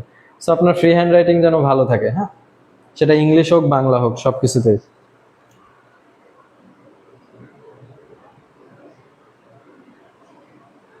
সুজিত রয়, পিডিএফ কই পাবো? এই যে আমি একটা কথা বলি, আপনাদের যে 3টা গ্রুপে অ্যাড করা হয়েছে, যারা 2টা কোর্সে ভর্তি হয়েছে তাদেরকে 3টা গ্রুপে ভর্তি মানে অ্যাড করা হয়েছে, প্রত্যেকটা গ্রুপে কি কি ম্যাটেরিয়ালস দেওয়া আছে সবকিছু একটু দেখবেন, হ্যাঁ, তাহলে আপনার সব কোশ্চেনের অ্যান্সার আপনি গ্রুপেই পাবেন। আমি গ্রুপে সবকিছু দিয়ে দিই।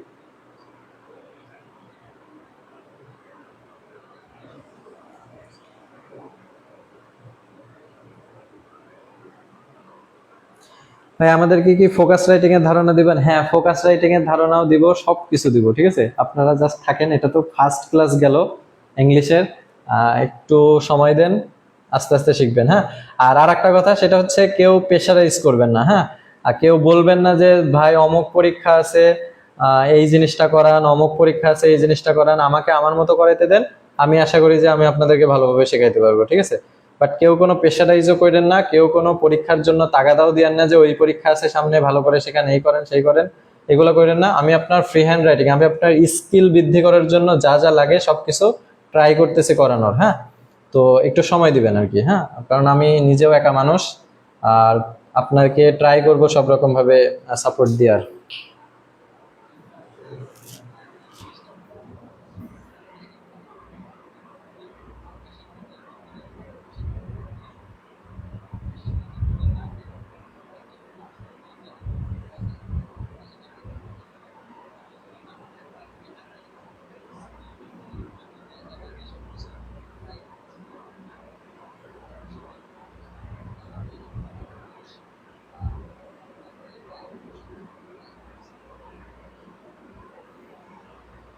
একজন লিখছে পত্রিকা থেকে কি পড়বো? হ্যাঁ, পত্রিকা থেকেও আমরা পড়বো, কোনো প্রবলেম নাই, ঠিক আছে।